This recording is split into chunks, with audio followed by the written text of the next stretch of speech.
fans, and welcome to another edition of NDB Media's Sports Talk with the Guys, home of the Monday morning quarterbacks on Saturday. Yes, glorious morning it is, folks, and thank you for joining us. Wow. August 14th, 2021. Time to get up and time to get going. Folks, it is. We are live, the Monday morning quarterbacks, and it's Saturday morning, as I mentioned. No one is safe while we troll the digital airwaves. Join us as we discuss the latest news in the world of sports and review the events of the past week. No fantasy sports here. As you know, we keep it real. But you need to remember, we do kill brain cells. So as such, we just may be the purveyors of the zombie apocalypse. You have been warned. We are repetitive and redundant, and we are the world famous internet's ongoing traffic jam. So we got it going on, and we have a little bit of real world stuff coming in right now. I knew that early this morning, actually the world has been rocking and rolling. On Thursday, there was a 7.6 magnitude earthquake in the South Sandwich Island region. They've been, a 6.2, a 6, and a 6.3 followed. And within the last hour, there was a 6.4 magnitude earthquake, 117 kilometers southeast of Perryville, Alaska. We'll take a look at it on screen. But then just minutes ago, there was a 7.0 magnitude earthquake that has struck 5 kilometers northwest of Petit Trou de Nips in Haiti. So it looks like the Caribbean region is rocking and rolling again. A 7.0 will absolutely devastate Haiti like it did last time, back in 2010, if I'm not mistaken. That was the last time there was a tectonic movement.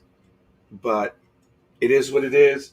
A little bit of breaking news in the real world. Want to give a shout out to everyone.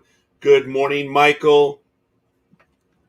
Thank you for joining us. Michael Day it is. We have several people taking a look, so we're going to get to it right now. This is how the world is going right now. Let's take a look. It's 68 degrees out here in Pomona, California.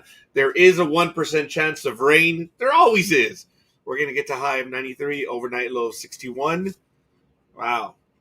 And right now, the humidity is 61%. Yeah, it is. I don't know why I had the urge to take the shirt off, but it's due to the humidity, I suppose. But I don't want to scare everyone. Pressure is 30.05 inches. Visibility is 10 miles, even at this hour. The wind is 0. The dew point is 54 degrees. UV index is 0 of 10, of course. The sun's about to show up. And we are in a waning crescent for the moon phase. Wow. The boss was complaining in the staff meeting the other day that he wasn't getting any respect. Later that morning, he went to a local sign shop and purchased a small sign that read, "I'm the boss." He then taped it to his office door. Later that day, when he returned for lunch, he found the note that someone had taped. He found a note that someone had taped to the sign and said, "Your wife called. She wants her sign back."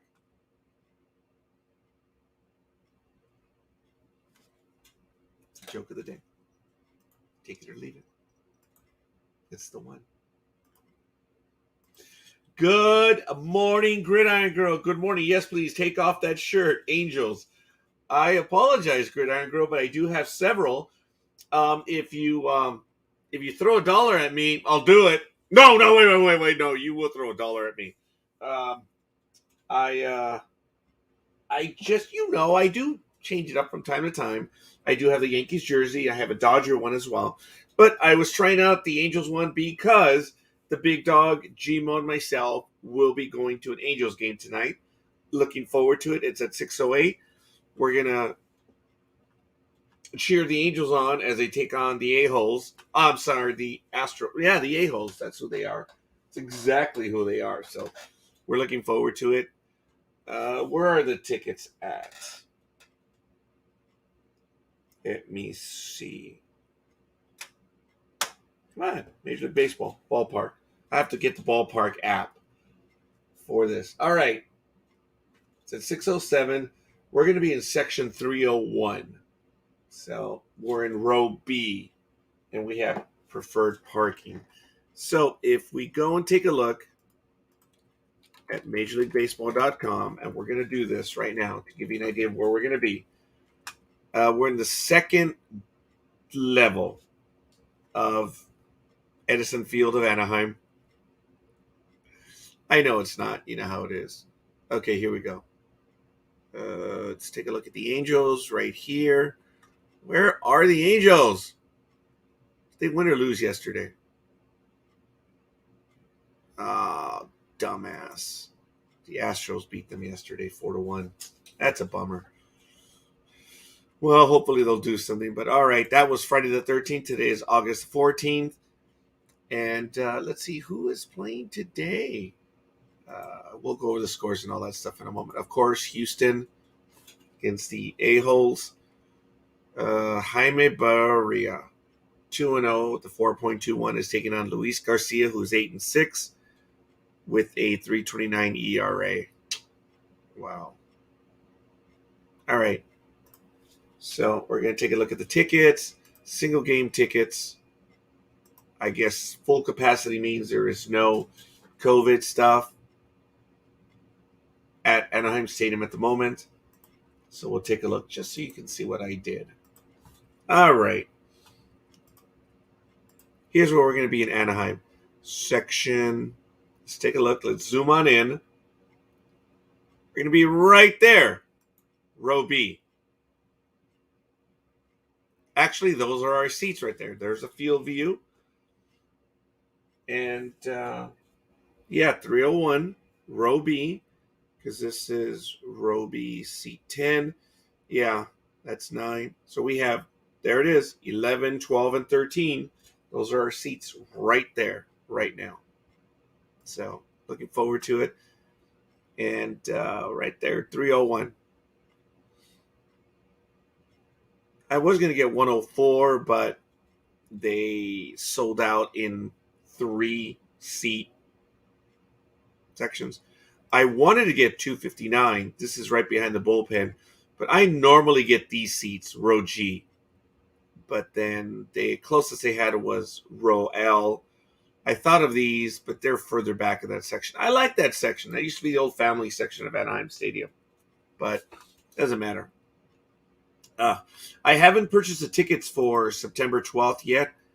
Gmo and I are on our way to Seattle, and we're going to catch the Mariners.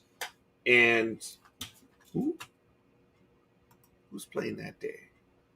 I don't know. Oh, but it's Big Bang Friday, Big Bang Saturday. So we're going to get the fireworks to play thereafter. But the White Sox did take it to the Yankees, and I know I'm all over the place, in the Field of Dreams game. And it looks like it's going to return in 2022. Major League Baseball hosted its first Field of Dreams game on Thursday night with the Chicago White Sox defeating the New York Yankees in walk-off fashion at the movie site in Dyersville, Iowa. It may have been the first game of its kind, but it does not appear it will be the last Field of Dream games.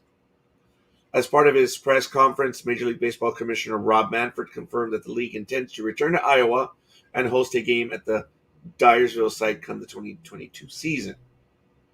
And of course, Manfred's announcement was supported by actor Kevin Costner. You never mess with a winning streak, Costner said, according to Tyler Kepner of the New York Times. It does feel like all teams will want to touch this. Maybe so. It's unclear what teams will be partaking in next year's Field of Dreams, though Chicago Cubs manager David Ross seemingly tipped that his team will be part of next year's game before attempting to walk back a statement. So we'll see. It looks like the Cubs may be there. So congratulations. That's a nice thing where it's art imitating life or whatever imitating art. Whoops, sorry. I meant to remove that. Stop that screen. Stop it. Stop it. But all right, here we go. So, got the joke of the day. In baseball history, in sports history,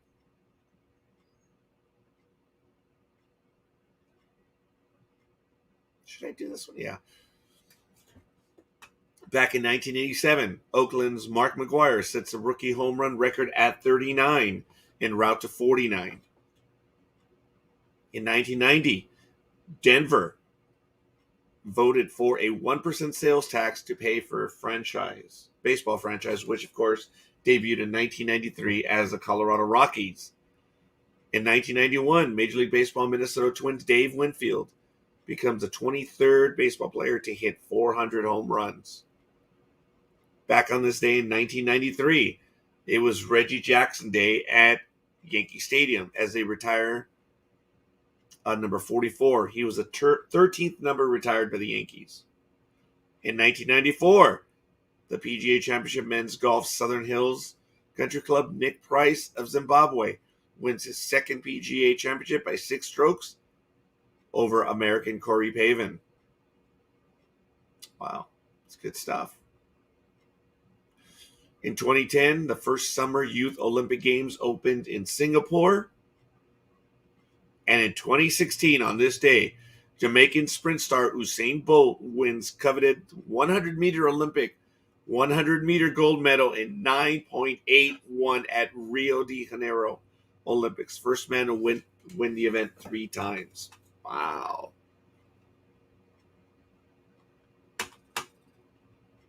And in 2019, French woman Stephanie Frappart is the first woman to referee a major match in European men's tournament.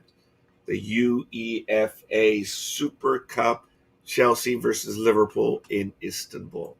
Congratulations, albeit 2 years late, but it is all good in the hood.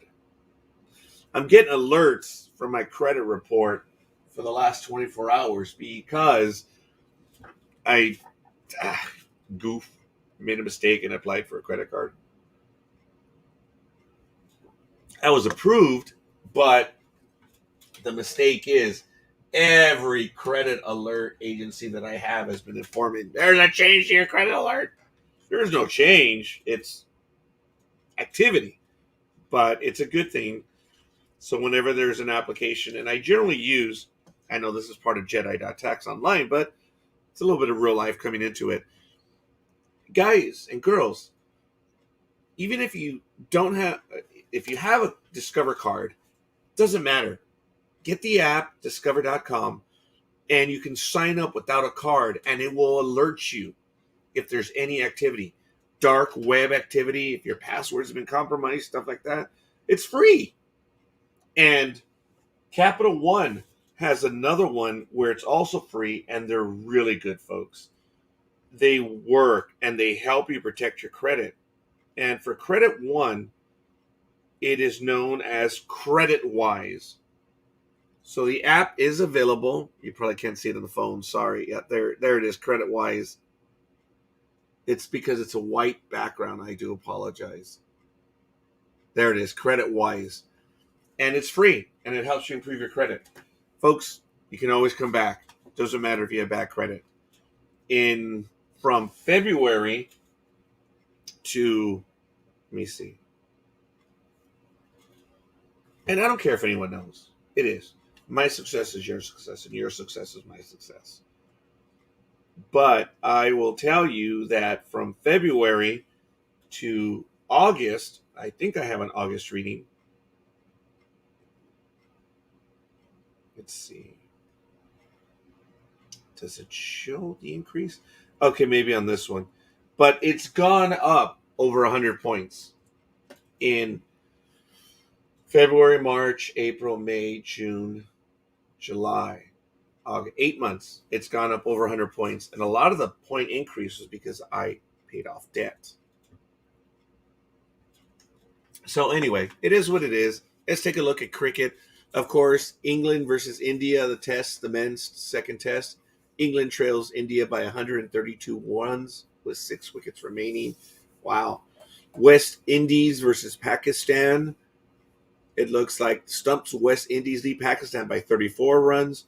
And it looks like there's an innings break right now. The England One Day Cup 2021 quarterfinal.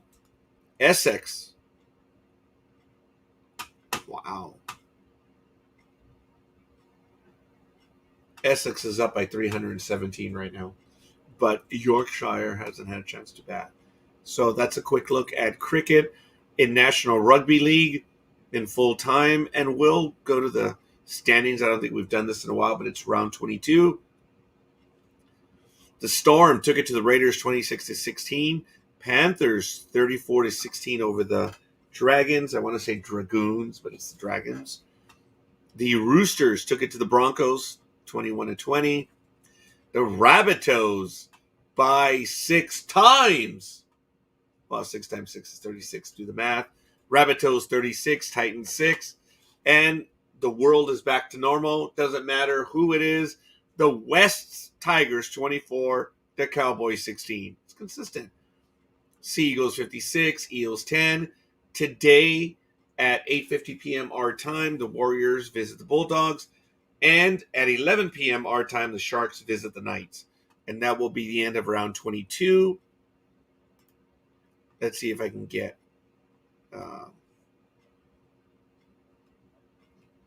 I don't want to do the stats. Here we go. In Telsa Premiership,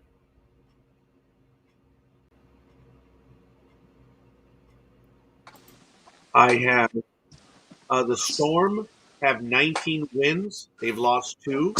The Panthers are 18-3, tied with the Rabbitohs. The Roosters come in at 4th at 14-7. The Sea Eagles 13-8, tied with the Eels.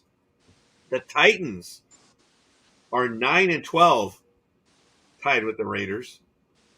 The Knights are 9-11. So, as I mentioned, the scores, they still have to play. Sharks are 8-12. The Dragons, the West Tigers are 8-13. The Warriors are 7-13. The Cowboys are 6-15. The Broncos are 5-16, and the Bulldogs are 2-18. So the laughing stock of the league this year is the Bulldogs. But as the world is back to normal, I mentioned the Cowboys are 6-15. Big Dog, how are ya? Hola, caballero, ¿cómo estás? Muy bien, ¿y usted? Pues aquí nomás. Órale, ese. Hey, Big Dog, here's where we are. Check it out, homie. You know the stadium, right? We are right here. 301. Wow. See it right there? And those are our seats right there. So, seat number 11, 12, and 13. Those are our seats on row B. Cool. Right there on 301. So, it's probably not going to be a good view for the fireworks, but we'll see. I think we will have unobstructed. We'll make our own fire. We'll make our own fireworks. Well, my stomach is much better, so I know I won't be doing that. But yes, so we are going tonight, and game time is at 6:07 or 6:08, depends on where you check. But we are jazzed about it, and looking forward. And G-Mo will be joining us. Damn millennials, Big Dog. Damn millennials. Well, it just means that I'm going to be taking the Maxima as opposed to the Versa. So, looking forward to that. So, all right. Very quickly, I already took a look at the National Rugby League from the land down under. Let's take a look at the leaderboard for the PGA this week. And we'll get to it right now. Of course, they are the Wyndham Championship at Sedgefield Country Club in Greensboro, North Kakalaki. It's going on from August 12th to the 15th. And as of right now, updated 1 minute ago, Russell Henley is up minus 14, 126 strokes. And convincingly, the next 3 are at 130, minus 10. Rory Sabatini, Webb Simpson, and Scott Piercy. Justin Rose is at 131, tied with Tyler Duncan and Bruin Stewart. That's with a D. And then coming in at 132, we have Kevin Struman, Alex Smalley, Tyler McCumber, and Kevin Na. That pretty much rounds up the top in the PGA leaderboard there. And the LPGA. And I recognized maybe 2 names. Oh, yeah. Things have changed, dude. Things have changed. So we have the Dumbarnie links the Trust Golf Women's Scottish Open at Leven, Scotland, from the 11th through the 15th. And right now, Athaya Thitikul is up 138. Aria Huartanaragan is 135. Charlie Hull is 138. Kelsey McDonald is 139. And Ashley Buhai is at 141. So that's a quick look at the leaderboard. And that's in the PGA. In the MLS Week 19 coming up, yesterday it was a tie, it looks like, San Jose versus Vancouver. And today, starting at 3 p.m. Pacific time, Minnesota versus Los Angeles, Montreal at RB New York, NYC at Miami, Toronto at New England. This one will be on ESPN Plus. Dallas, this is the game MLS live on ESPN Plus at SKC. Houston at Colorado. That's a 5:30 start. The Dallas game is also 5:30. And at 7 p.m., we have RSL versus ATX. So now that's a quick look at MLS. The Galaxy are MLS, correct? The LA Galaxy. Yes, that's correct. Yes. Okay, and the one that Magic Johnson owns, I can't remember their name, and they're the ones that play, I guess, near the Coliseum. What league are they in? Well, they're also in the same one. So they're also in MLS? Yes, they have. Okay. As a matter of fact, on Sunday they play. I should have mentioned that one. What's their name again? I forgot. They are LAFC, if I'm not mistaken. Okay, LAFC. Okay, thank you. And where does the Galaxy play? Down in Carson. Oh, the old Home Depot Center or whatever it's called now? The old Home Depot Center. Very well said, Big Dog. It's really not that old if you think about it, but yes. Well, the name, because what is it now? StubHub? The StubHub Center? Or oh, we should get that right. The place the Chargers couldn't sell out to save their life that only held 10,000 people? Oh, my goodness. That was sad, yes. Minnesota does visit it. They do at Allianz Field? Really? So it's Alliance Field. Oh, Alliance Field? Okay. Yeah. When you said it the first time, you had Allianz. You had a slightly Hispanic tone to it, so I thought maybe it was like Highland Park, you know. That's funny, Big Dog, because I thought I was going more French. But by the way, I did tell Gridiron Girl that if she throws $1 at me, I will remove the shirt. And but then I said, "Oh damn, no, she will throw the $1." Sure, I'll give you. No. I'll give you $10. Why? It's disgusting. So we can have it on video for prosperity. What? Because I'll take a screenshot before you erase it. Why? It's folks. I will lose the audience forever. Because other people should not be denied what I have already seen. You have not. No, you have not. You're funny. Whatever happens in Vegas stays in Vegas. Don't forget. Oh yeah, I know. And when I went to Vegas last week, folks, I intended to go to Reno. I was doing the drive around. Hi, Gridiron Girl. And I don't know what that means, but the reality is, when I was there, I was doing fine, but then the pain in my right began. And I was like, "Oh man, I'm away from everyone. I didn't want to get stuck out there." So I kid you not. I'll look it up on the map again, but I swear it was Charleston. On Charleston, as I'm going under the freeway, or no, let's see. No, I was waiting. Yeah, I did. I had to go under the freeway to make a left because there's a lot of changes in Vegas right now, folks. It's just unbelievable. But anyway, I did go by the Raiders Stadium. Beautiful, huh? Yep, I know. That is a place I probably will never get into. We could take a tour. Yeah, actually we will one of these days. I'm going to start getting into it. And folks, do forgive us. We're kind of all over the place this morning. We will be discussing the loss or the passing of Bobby Bowden. We will get to it. As you know, he did pass away. I believe it was on Thursday or Wednesday of this week at 91. A sad day, not in college sports, not in college football, but a sad day in sports. Bobby Bowden was, I think, what we all want to be when it comes to individuals, when it comes to sport, academics, decathlete competitions. Bobby Bowden is something that we all aspire to.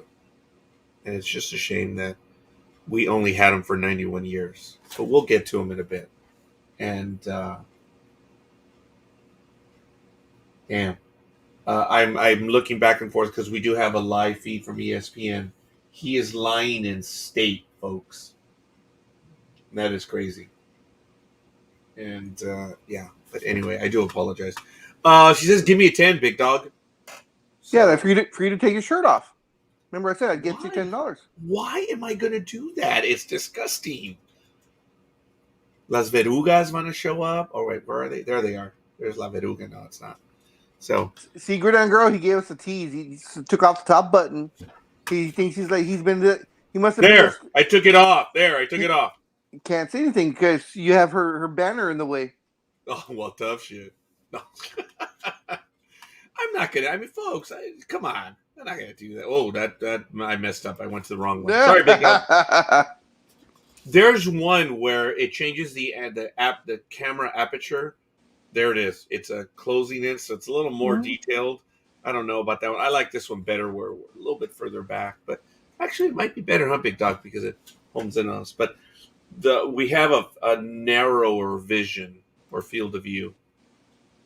So, but anyway, I thank you for your interest. Hey, Big Dog. I'm sorry, Gridiron Girl. I'll show you mine if I show you yours. I know I screwed it up. Yeah, you did.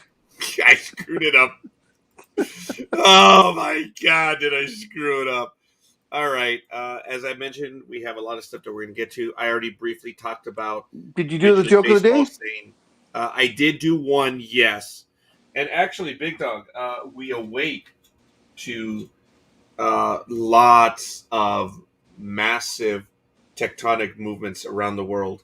Within the last hour, Haiti has been hit again with a 7.0. And Alaska had one as well up in the, let me see very quickly. Interesting 6.4 range. Interesting segue that I say jokes and you go straight to earthquakes, but okay. Yeah, it wasn't meant to. But Big Dog, if you have your joke, let's get to it. Come on. Yeah, this is for Gridiron Girl. Gridiron Girl, did you know that me and Roger, we started a band? And we call it 999 megabytes. But unfortunately, you know what? We haven't gotten a gig yet. And he makes fun of me. Mm-hmm. Oh, I got a ton of dad jokes. I came loaded up with dad jokes. Okay, let's get the crap, Big Dog. Let's put this one. Okay, the last time we were going to do the joke night is when I got ill. Yep. And I'm not in such a hurry to do that one again, but let's schedule a joke night. Let's just do. Oh, she loved it. She loved it. There it is. I thought it was funny. And also one bit of advice to everyone out there. You know, don't blame others for the road that you're on. It's your own asphalt. Ooh, I got a laugh from scorekeeper on that one. I think Gridiron Girl's going to like that one, too. That was a genuine laugh right up the top, dude. I got one that's going to... I have one more, and I'll probably use it again later when we get more of our regulars in. But we got some likes from Michael Day and Gridiron Girl. I'm gonna start it off, and scorekeeper's gonna freak when I start this off. What do a burnt pizza, a frozen beer, and a pregnant woman all have in common? Wait, what is a burnt pizza, a frozen beer, and a pregnant woman have in common? Yes. It's what you avoid when you're watching football. An idiot who doesn't know how to take it out in time. But That's impressive. Folks, what really stunned me, I think she likes the second one, and we'll see. We'll see about this last one, folks. I was a little tipsy on the last program where DA did, and I had a good time. But I think it was a program that I was on. Neoma went on, and oh my god, she delivered a zinger that we all blanched on. It's kind of worth going back for it.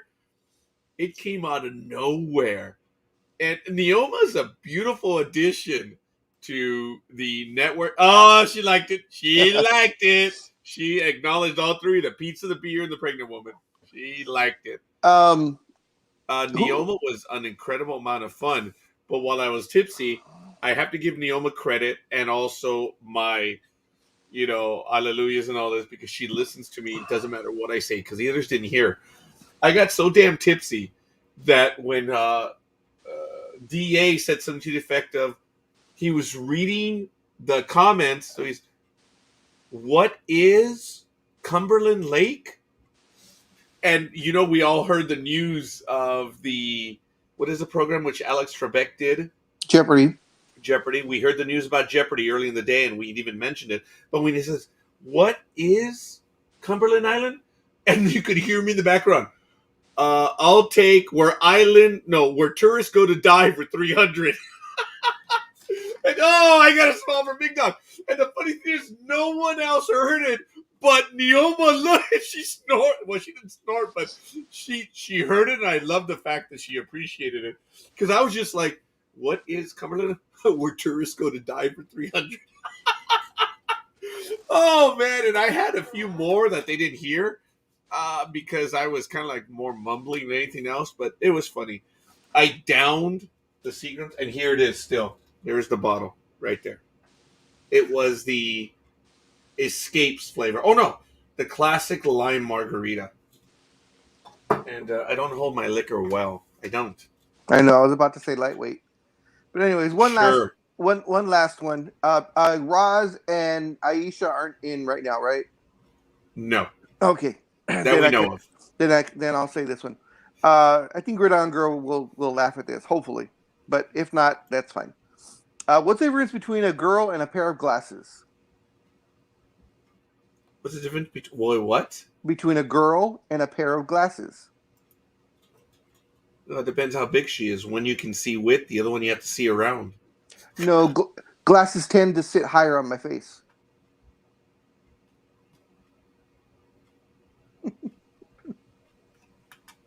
Sports Talk with the guys. Home with the Monday morning quarterbacks on Saturday.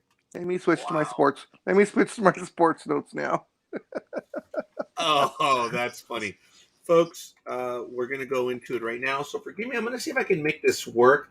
We're going to go to our first one right now. So Big Dog, if you would have the standings ready to go, because we're going to be doing a little bit of Major League Baseball right now, folks. Sure. And we're going to go over the scores and do the scores. We're going to do the scores and, of course, the hapless Harper Watch, who, in a bit of a tease, has been delivering big time. But finally, every dog has his day, or the dog eventually finds the bone. Oh, wow. There you go, Big Dog. Oh, look at that. You got the little upper one. The one that she always gets me on. But I've been very good lately that she hasn't given me that little smile, that little emoji for a while. Can you put up her joke again? That she did the first part of it. What? Okay, never mind. I'm sorry. I thought it was it's only like 7%. If no, it's not even that. It's like 2.5. I was gonna do a letter phonetically. Think about. I'm looking at the percentage, and Big Dog says, "What's that? 2.5?" And I was like, I was forming a word right there. Actually, it's 3.2 alcohol by volume. Shit, I think the wine at the seminary was more potent than that. But anyway. It is. Wine is. Yes. So, we're going to take a look at baseball right now. The standings, or the scores from yesterday. The Commies, 6-1 over the Phillies. It brings me no joy that the Commies won. The Braves, 4-2 over the Nationals. The Red Sox, 8-1 over the Orioles. The Indians, they're still listed as the Indians, 7-4 over the Yeah. Tigres. Not till Los next year. Dodgers. Yes, Los Dodgers. In the Major League Baseball free game of the day. Folks, they play good games. They choose a game every day, which is free on the Major League Baseball app. It was a final in 10 innings. Dodgers 6, the Metropolitanos 5. The Cubs got shellacked by Miami, 14-10. Granted, they were in it, but they were still outscored. You know, it would be interesting to go to New York, to see where the Mets fans are more populated, and actually ask them what is the name of the team, because I don't know if anybody knows that they're actually the Metropolitans. It'd be interesting to talk to the millennials to see if they know the name of their team. Yeah, I doubt the millennials would know, but most other fans would. Yeah. Just like the Boston Red Stockings, if I'm not mistaken, correct? Mm. But that goes back to what, the 20s, or even before that. Yeah, but I think that was a name change. Oh, okay. Because the White Stockings were as well. That's the Yeah. word. Yeah. They didn't have socks. Yeah, you wore stockings, yes. Yes. So when socks came to be, that's when. Oh! The first shot across the bow. Mets fans are cheaters. Yes, they are. Oh, very good, Gridiron Girl. I like it. But we have to be careful. Tanya may show up, and I don't want to say that in front of Tanya. No. It's all good. Here we go. Continuing. The Cardinals, that might be racist, but screw it. Cardinals 6, America's AAA team 0. They got whitewashed by the Cardinals. The Rangers 8-6 over the Athletics. And then you have the Tampa Bay Rays 10-4 over the Gemelitos.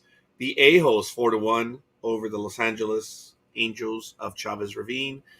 The D-backs edged the Padres 3-2. The Hated Ones 5-4 over the Rockies at San Fran, which will be up there on October 2nd. Gmo and I will be there on Saturday to catch the Giants and the Padres. On September 12th, we will be up at Seattle, and Gmo and I will catch the Mariners versus the Phillies, I believe. And I think this will be the second or third time that we catch the Phillies as of late. And we're going to be in town for the Padres in 8 days. Next Saturday, we're going to see the Padres versus... Oh, there it is. Padres versus the Phillies.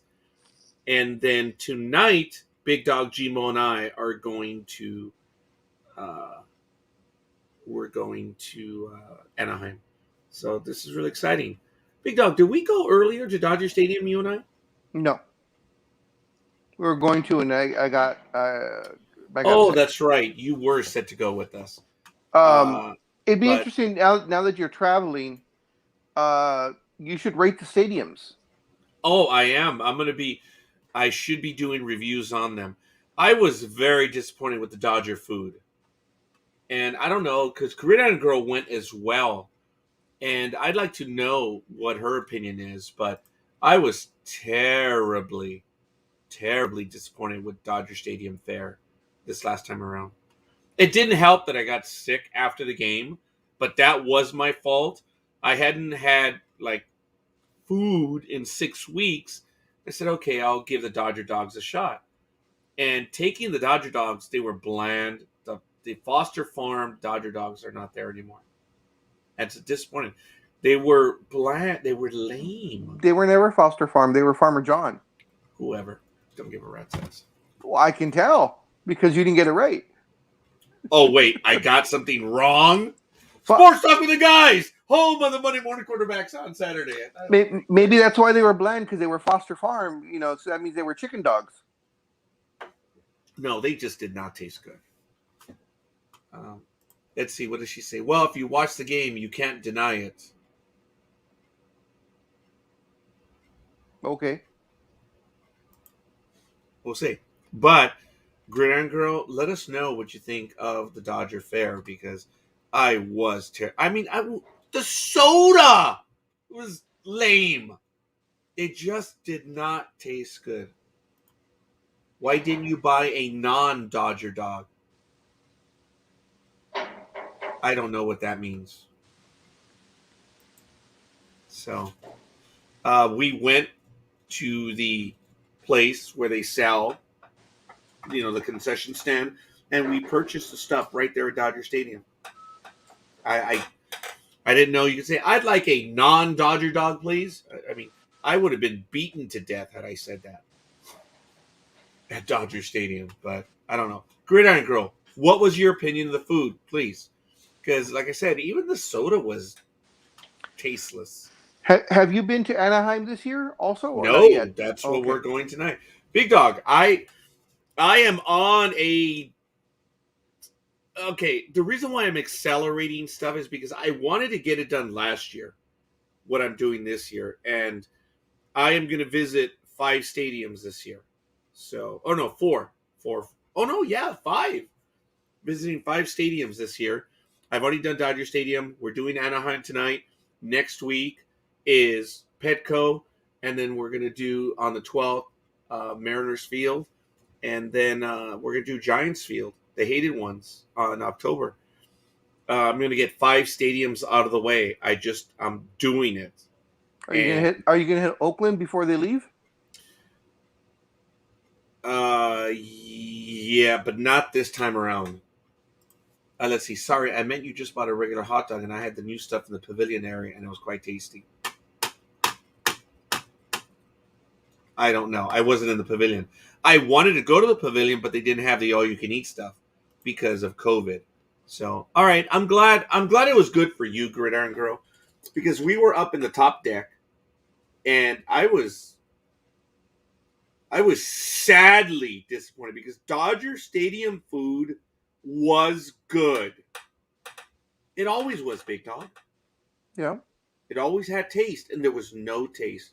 And some people said, well, it's because of my medical condition that I had at the time. Even Gmo was like, what's this shit? Just kidding.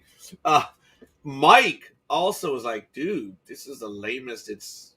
So they were nice. The concessionaires were really awesome. But it's like the soda was flat, and the chips were lame. The hot dogs were lame. I'm looking forward to Anaheim. Well, you went just after they reopened everything up, so maybe it was food from last year, and the soda, sure they hadn't used the taps in a while, so their soda kegs might have went flat. Okay, Angel fans, stick up for the Dodgers. No problem. No problem. Well, we're gonna continue, folks. Give me a chance, and I apologize. The A-holes 4-1 over the Angels.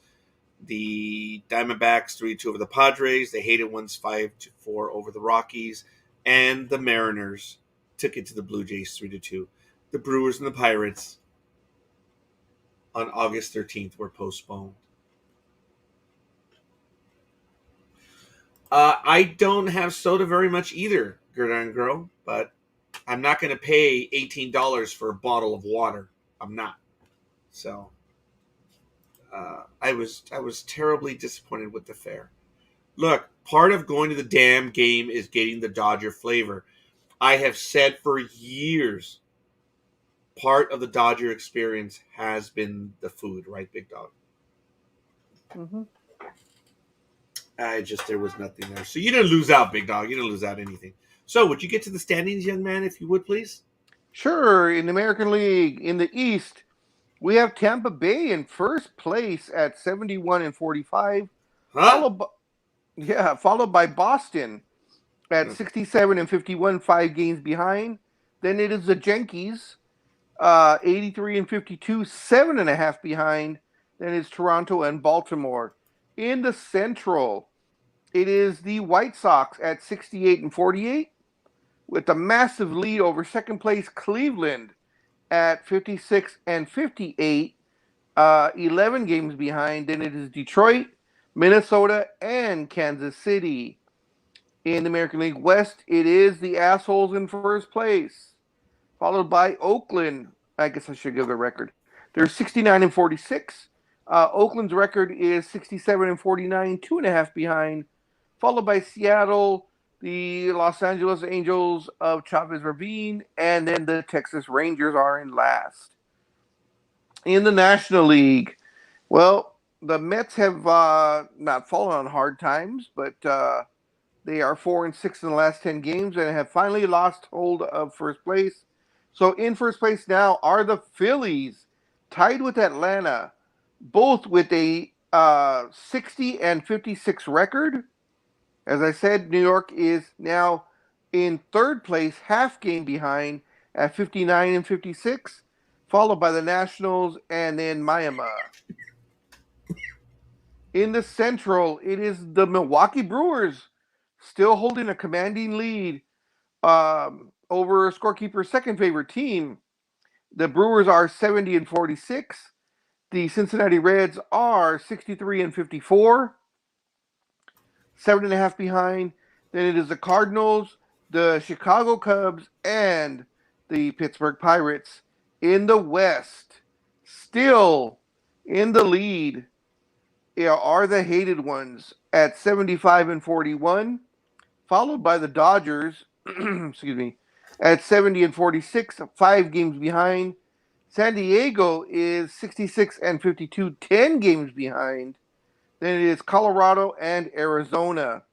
Now, were the season to end now, you have in the American League, Oakland and Boston are in the wild card spots, with New York 2.5 behind.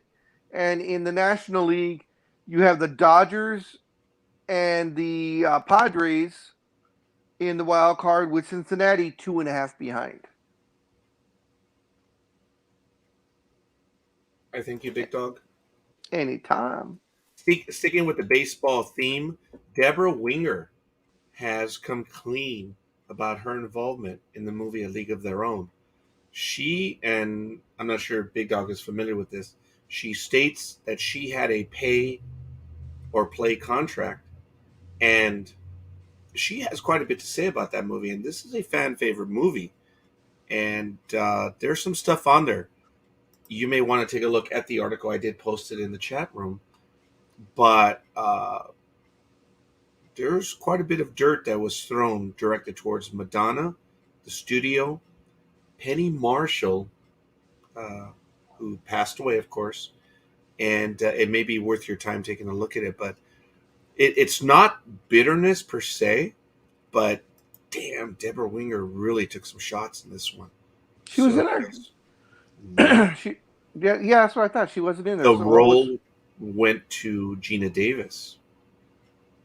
It was Deborah Winger that was going to play that role. Oh, that wouldn't have worked.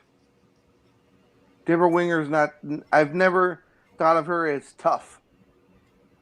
She's always played like the sympathy roles type of thing. I couldn't see her behind the plate or catching the ball. You know, the fast ball with one hand, barehanded. I don't see Deborah Winger as that type of She player said person.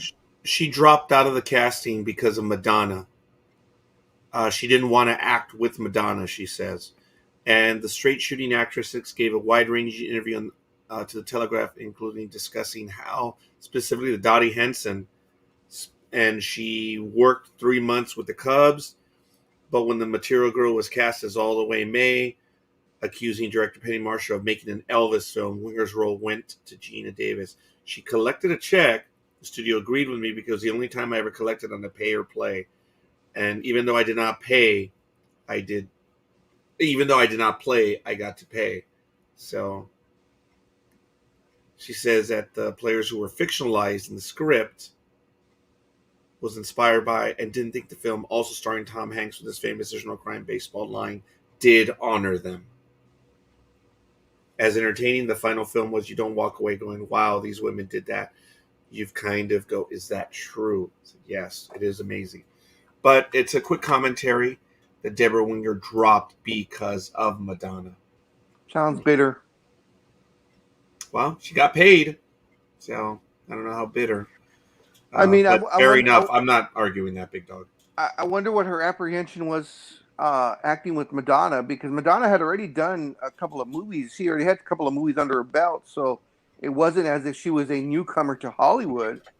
Other than maybe her actions that she was in, and she was actually past that point also. Um, where she was doing all her antics, with the nudity book that she did, and her antics on stage when she was doing her concert tours.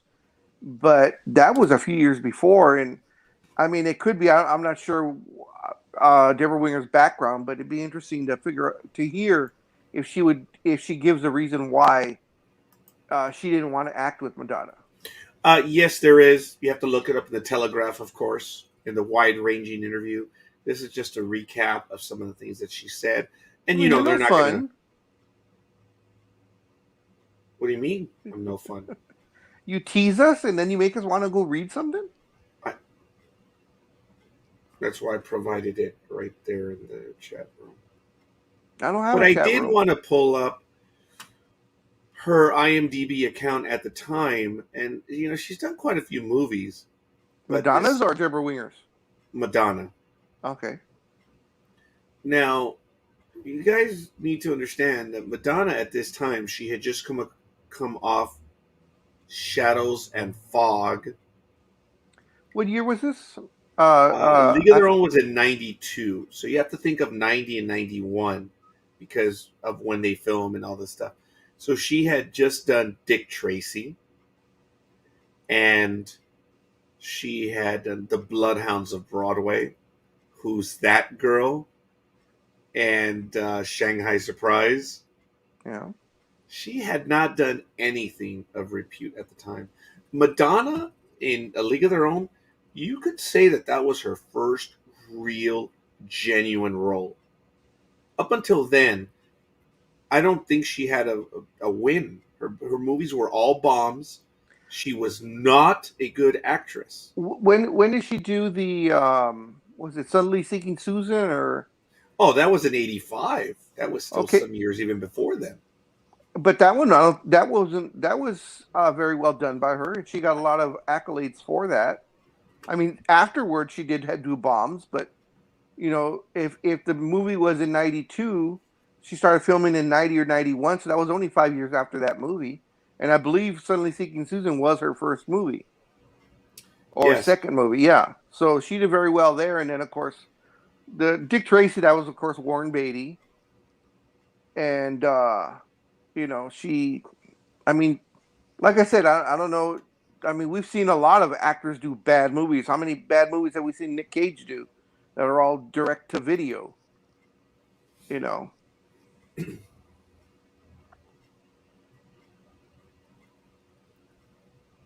Check it out at the Telegraph. She did a wide-ranging interview. Really good. So we're going to get to the Hapless Harper watch right now, folks, and we're going to see what he did this last week. The week before, we commented briefly, and I did say Harper was delivering, and he had a streak where he had been delivering. So now it's going to seem that we're really being the pile-on pigs. We are pile-on pigs. That's no, what we're not. here. Yeah. We are not. Anyway, in the last 7 games, Harper is batting 182 with a 333 on-base percentage and a 591 slugging. He has 3 home runs, 4 RBIs. He's walked 4 times and he struck out 8 times. He's had 4 hits. 3 of them were home runs in the last week. And he scored 4 runs. In the last 15 games, though, he is batting 298, 450, and 723. And in the last 30 games, which he's done well, he's batting 327, 468 on base, and a 643 slugging. He has 6 home runs, 15 RBIs, and he's walked more than he's struck out, along with 5 stolen bases. And he's done acceptable. That's one reason why the Phillies are in first place, because of this guy doing well. But last week, one of Last these. week, last week he reverted to normal. Yep. So on the season, Harper's now batting .297. That's clearly acceptable, just short of 300. Are you kidding me? That's a good number. I've always said 270 and above. That's the average where it needs to be. On base needs to be 350 and above. Slugging, come on, folks, 500 and above. OPS, anything above 700. So looking at those metrics, just even by what I say, for the season, he's batting .297 with a .411 on base and a .976 OPS. Come on, folks. Numbers are there. He has 21 home runs, 46 RBIs. There, the numbers are not there. Look at the ratio. 21 home runs, 46 RBIs. So what you do is you've got to have a 3 or 4 to 1 ratio. And it's just over 2 to 1 RBIs to home runs. 21 homers, and he's got 46 RBIs? That's not good. Those are a lot of solo shots. So, but doesn't matter. His numbers are batting .297. But the power numbers, he's got 21 home runs. In what we've witnessed in the last 30 years. Does he usually bat cleanup? Is that the number 3 or number 4 spot, or Yeah, he hits 3 or 4. Okay. Yeah, those aren't there, folks. He has 300. He has 99 hits and 333 at bats. So with a little bit of luck, he could easily be batting 300. Because when you look at the difference between a 280 hitter and a 300 hitter, it's less than 5%. Even though mathematically, 280 to 300 is 20 points. When you look at the total number of at bats and how few hits will change, it's less than 5%. I think they say between 260 and 300 is less than 5%. So with a little bit of luck, man, a few more line drives falling, he could easily be batting 300. Look, 297 is impressive. There is not anyone in the world alive that would not take a 297 batting average. Tony Gwynn wouldn't. Anyway, thank you, Big Dog. But as you said, there's no one out there alive. So you're right. If you hit 297 in Major League Baseball, you'll do very well. This is now the third report, folks, but you heard it more than about an hour ago about the earthquake in Haiti, and now it's starting to hit everywhere else. And there are reports of death on the island. So it's a shame. The last time that Haiti was hit was in 2010 by a significant earthquake, and it was 7.0, I believe. And now I reported to you that it was a 7.0. CNN 12 minutes ago said fatalities and damage. Smart News just a moment ago said 7.2. I think I reported to you that it was a 7.0. So, yeah. So go figure. But it was bad. I know that one. We saw the images back in 2010 on how horrible it was. And I remember one of the first nations to respond was, of course, the United States. And I know we'll be there again.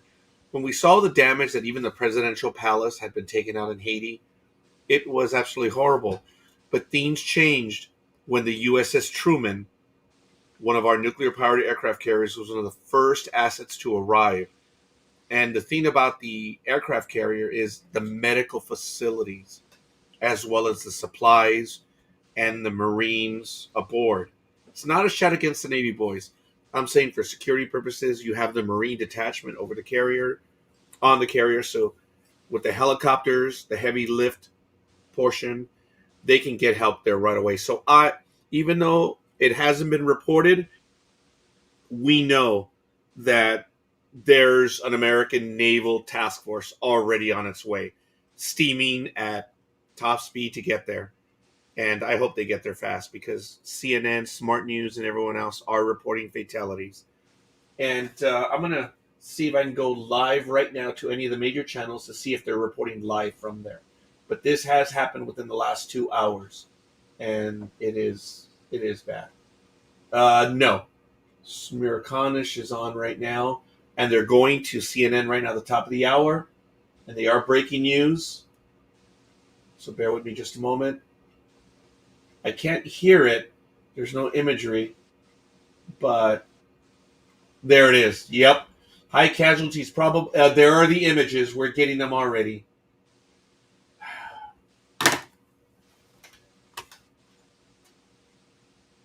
It's almost a repeat of back in 2010. I'm sorry, folks. The real world does creep in from time to time. Our thoughts are with the people of Haiti right now. Damn it. With all the stuff going on right there.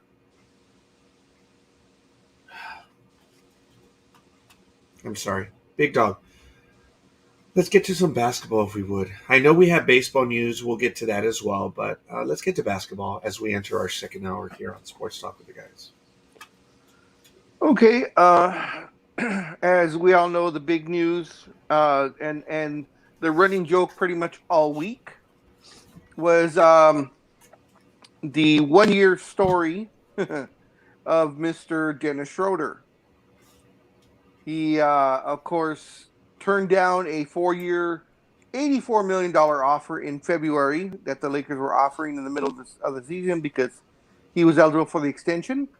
He said no, that he would sign at the end of the year because he wanted a minimum of $100 million,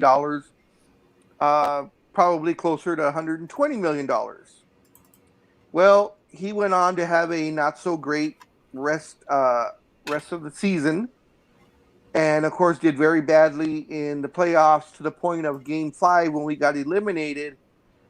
He had 0 points, in a go-home game, a must-win game. So Lakers did not tender him an offer, and to his shock, no one in the league offered him a contract. And when the Lakers were trying to shop him around, from the sources that I've read, Lakers try to do a sign and trade to at least 4 or 5 different teams, and every single team, once they heard Schroeder's name, shot down the sign and trade immediately. So with no one giving him any offers, and a week and a half already had gone by in the free agent market, he took the only offer that he got, and even then he was negotiating, trying to negotiate for more money. He went to the Boston Celtics for $5.9 million.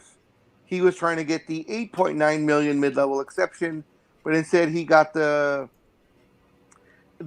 people call it the tax exception, other people call it the mini mid-level, but he took the lesser. So I call it the mini mid-level exception, which was $5.9 million for 1 year. So, and of course he will not be starting because he's going to be behind Marcus Smart. He'll be the backup point guard off the bench. So we'll see how that comes out. And he's being raked over the coals by everyone under the sun. People are saying that's what you get for turning down that kind of money. Other people are saying if it wasn't for him, then we couldn't have got Lakers couldn't have gotten Westbrook and all the other veterans that came along with them to fill out the roster. So I don't know. It's how do you look at it, scorekeeper? Would you have rather had kept Dennis Schroeder, or the way it turned out for the Lakers now? No, I'm so happy. Look, hindsight's 2020. Yeah. 50, 20, 20, okay. I corrected. I was going to say 50-50, but it's 2020. That one I did correct. You didn't hear the audible pause. And, okay, you know what? I'm going to go to geologist mode shortly because they're talking about it. So it's going to be about the Haiti earthquake. As you know, that has been a field of study. It's been my passion for many years. So they've issued a tsunami threat. And on the 7.2, okay, I'm going to get to it right now, and I'll get back to Schroeder in a moment before I lose my train of thought. The 7.2 earthquake will generate a tsunami. But, folks, you have to understand that depending on how deep it is, how close it is to the surface, it will affect the presence of a tsunami. We're well into over an hour over this earthquake, and there are no reports of tsunami right now. So it's a little disingenuous that they're reporting threat of tsunami. At this point in time, the tsunami is already in the Caribbean, but we're talking centimeters and millimeters. Because based on where it is and where it's hit, Cuba should have been hit already. I believe Venice, the Lesser Antilles, they've already been hit by the tsunami. But it's a bit disingenuous to report the threat of tsunami right now.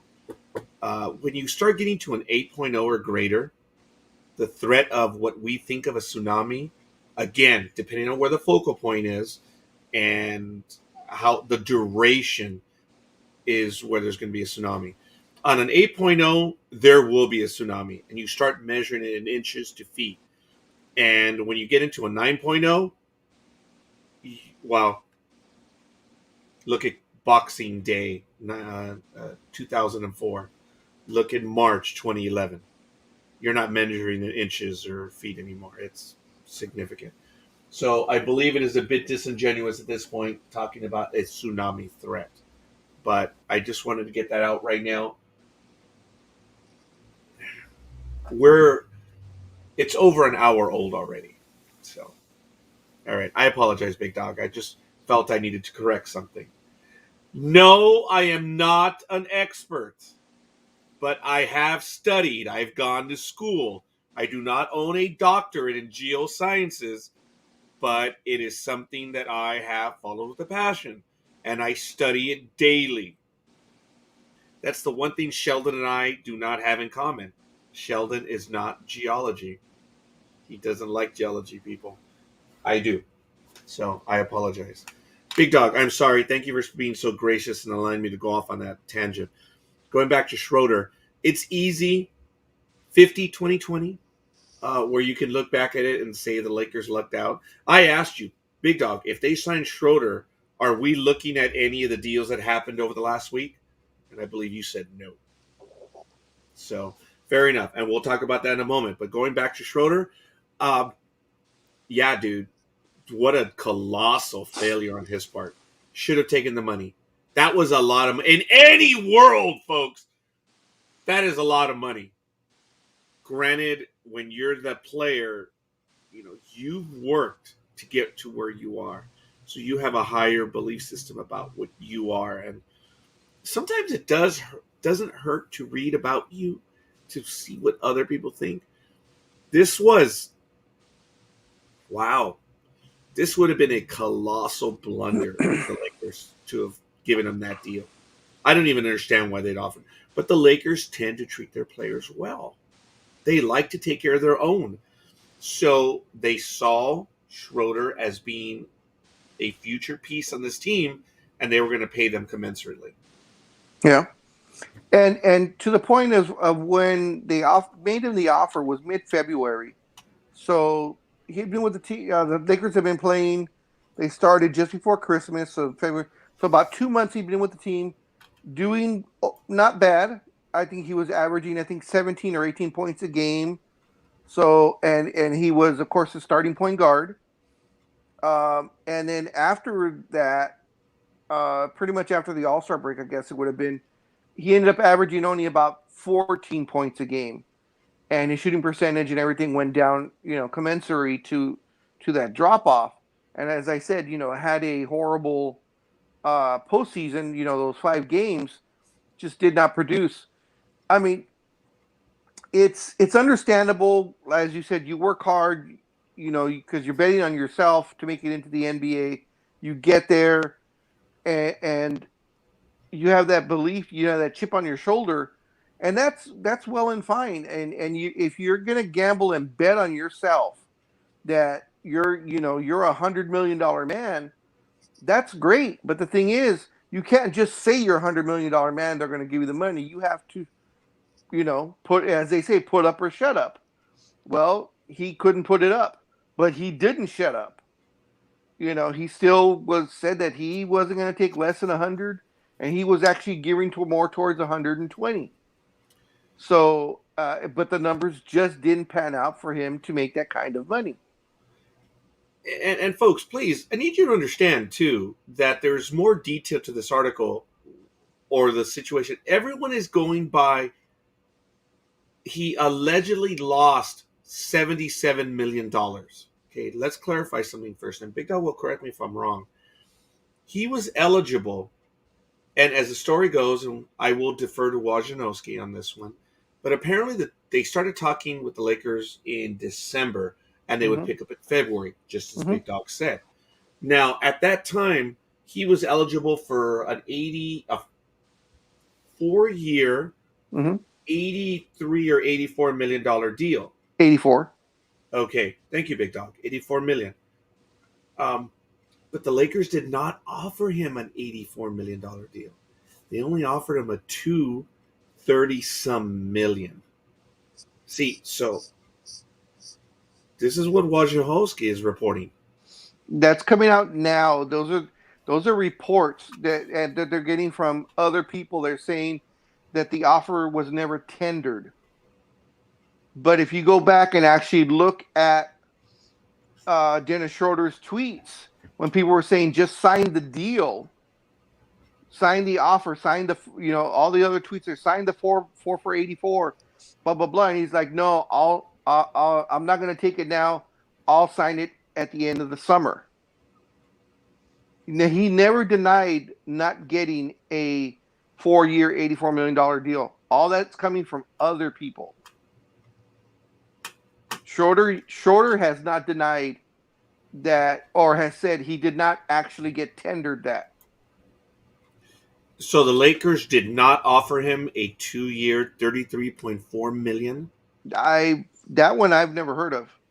Unless they offered him at the end of the season, and that was their counter offer, saying, we're not going to give you the 4x84. We're going to give you a 2 for whatever amount you said. This is specifically a 2-year, $33.4 million prior to February 16th. Oh, okay, that one that's the first time I've heard that. Okay, well, it's in the article, folks. You want to check it out just for that. It's irrelevant whether it's 33.4 or 88. It's irrelevant when you consider that he was offered big money and he turned it down.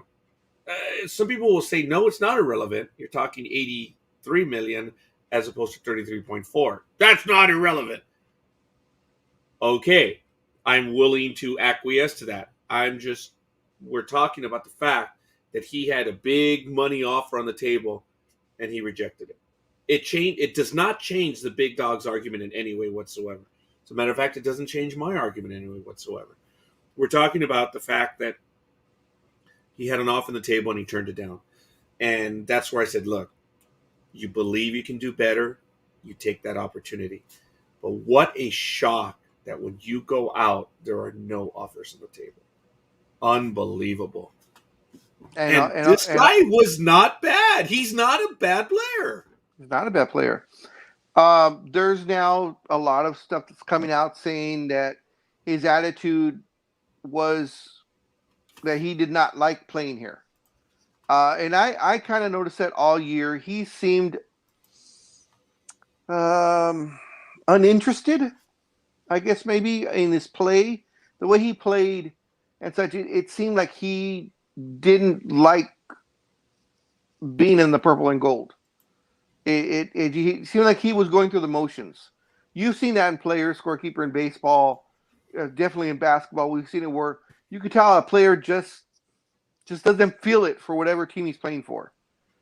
And all season I got that feeling from Schroeder, that he just was like the outside guy looking in. He came in with an attitude, because I don't know if anybody remembers, but he was the sixth man in Oklahoma City, and he came in second in the sixth man of the year voting the previous year. and Lakers, traded for him. They traded Danny Green and a draft pick for him. Comes to the Lakers, and the second he gets off the plane, he proclaims, "I'm the starting point guard. No ifs, ands, or buts about it. I'm the starter. I'm not going to come off the bench." So the Lakers were like, "Hey, okay, we like your moxie. Go ahead. We'll let you start. We'll let you play point in the preseason. We'll see how it looks." He did decent, so they gave him the starting position. And as I said, he did well the first 2 months, and then after that, even in playing well, he just didn't. I don't know. He just didn't seem happy. And as I said, he did not do well the second half of the season at all. He did okay. To use scorekeeper's term, he was pedestrian. The rest of the way, and of course he did not play at all when it was his time to step up because of injuries with Anthony Davis and LeBron James throughout the second half of the season. He did not put up the numbers whatsoever. So, no, we did not. And yet, at the end of the season, still wanted the $100 to $120 million deal. Yeah. And then, no, I was just gonna say when free agency hit, that phone didn't ring. There were crickets, the whole time. So he took whatever deal, and even with the Boston deal, as I said, they offered him $5.9 million, and even then, not even thinking I better take this. No, he started negotiating. He's like, no, I want the mid level. I want the $8.9 million, or maybe even like a $12 million deal. And the Celtics were like, no, we're gonna offer you the 5.9. Take it or leave it. There was folks. There are terms in negotiations, and they say that this was a soft. No, it wasn't soft. It was dead. There was no interest in him whatsoever. There was no interest whatsoever. And that's a shock. Yeah. So there is a lot more out there, because when a player, and I use this term loosely, when a player of this caliber deals with something like that, there's no political bent. There is no lifestyle bent. There is no health bent. Nothing related to this character. And I'm not calling him a character. It's just, think about what we've seen in sports over the last 30 years. Yep. There's nothing related to this. Folks, his numbers, he had an off year with the Lakers. His numbers speak for themselves. He's a good player. And there was no market for him. Yep. So there is more. Yeah, that speaks volumes. So silence is deafening, yep. As we say, yes. That is one, yeah. Yeah, because even though, yes, you're the owner, not really the owner, but you're the GM, you're the coaches, you're the assistant coaches. Even though you play for a particular team, you guys all the 30 teams talk to each other. It's hey, the coaches, yes, the for lack of a better word, the ball boys and the ball girls, yeah, the players talk, man, and the players themselves talk. So, and it could be an accidental one too, where the ball boy could say, and again, this is baseball, but yeah, big dogs with me on this one, where the ball boy could say, "Man, Jody Reed's been a dick to me," or whatever. And the reason why I'm saying Jody Reed is because of the article. Part of the article I posted. This is one of the most colossal blunders in baseball history, where Jody Reed was offered a sweetheart deal by the Dodgers to remain with the Dodgers. Big Dog and I were stunned at the time. It was a 3-year, $7.8 million deal. That was a lot of money. And he turned it down, and he signed a $500,000 deal. That was real. Yep. He thought he could get much more. $7.8 million deal, folks. Wow. Yeah. So the fact that he, everybody knows his on the court play is there, but for all the 29 other teams not to even offer him anything speaks volumes. So something's going on. And You there know. were teams that had spots open. Oh And yeah. folks, Oh again, yeah. guys, look up his damn numbers. Guys want a player of his caliber. So something's there. Mm-hmm. I don't believe, and folks, F you if you think I'm implying that there's a political bent, No. a lifestyle bent. I'm saying, think of what we've been seeing on people who do that, what they have to deal with. It's none of that, folks. And I did have to put in the FU because I did have to answer some commentary this week about a very, very minor comment. Go back and listen to it and see if you can figure it out. But it was ridiculous. Absolutely ridiculous. So, And hey. and I, for me, it's okay. It's great. He did, worked out for us. Hopefully, it works out for him. Um, I laughed because there was there was someone on one of the Facebook Laker fan groups that I belong to saying that maybe this was this was a conspiracy theory. It's a conspiracy theory saying that actually what it is Rob Pelinka is working in conjunction with Dennis Schroeder, and he's a mole because he's with the Celtics now, and he's gonna destroy them from within. But but the other Okay, one, yeah. but the other one that I did actually defend was his wife put out a I guess a tweet or maybe on Instagram saying, my husband. It was funny because the way she worded it, it was very poorly written. And people were picking on that, saying, "Oh, well, she should take that money and she should go back to school and blah blah blah." And I finally got tired of it and I stepped in. And I said, "Look, guys, she's German. He's German, first of all. He's not black. He's German. I don't know how you would say in German how they're black German. I don't know what the name is, but he was born and raised in Germany. His wife is German. They speak German.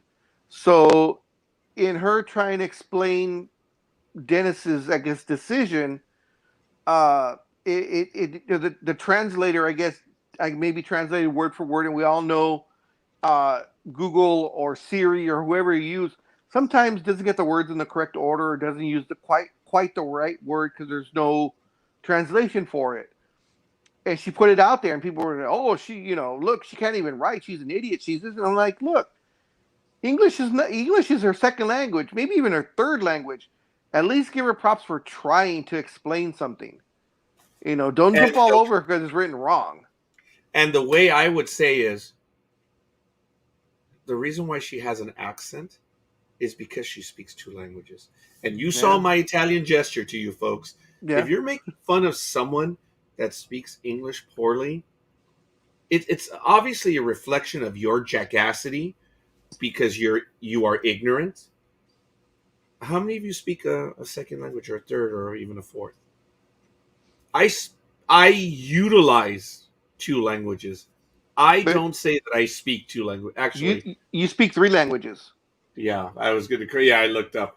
Uh, Although some people don't call Klingon a language, but still you speak Actually, it. it is the number one language in the world now. The fastest growing, which is crazy. Klingon is. It finally passed Esperanto in the early 2000s. So, and then there's also another one. I forget what it's.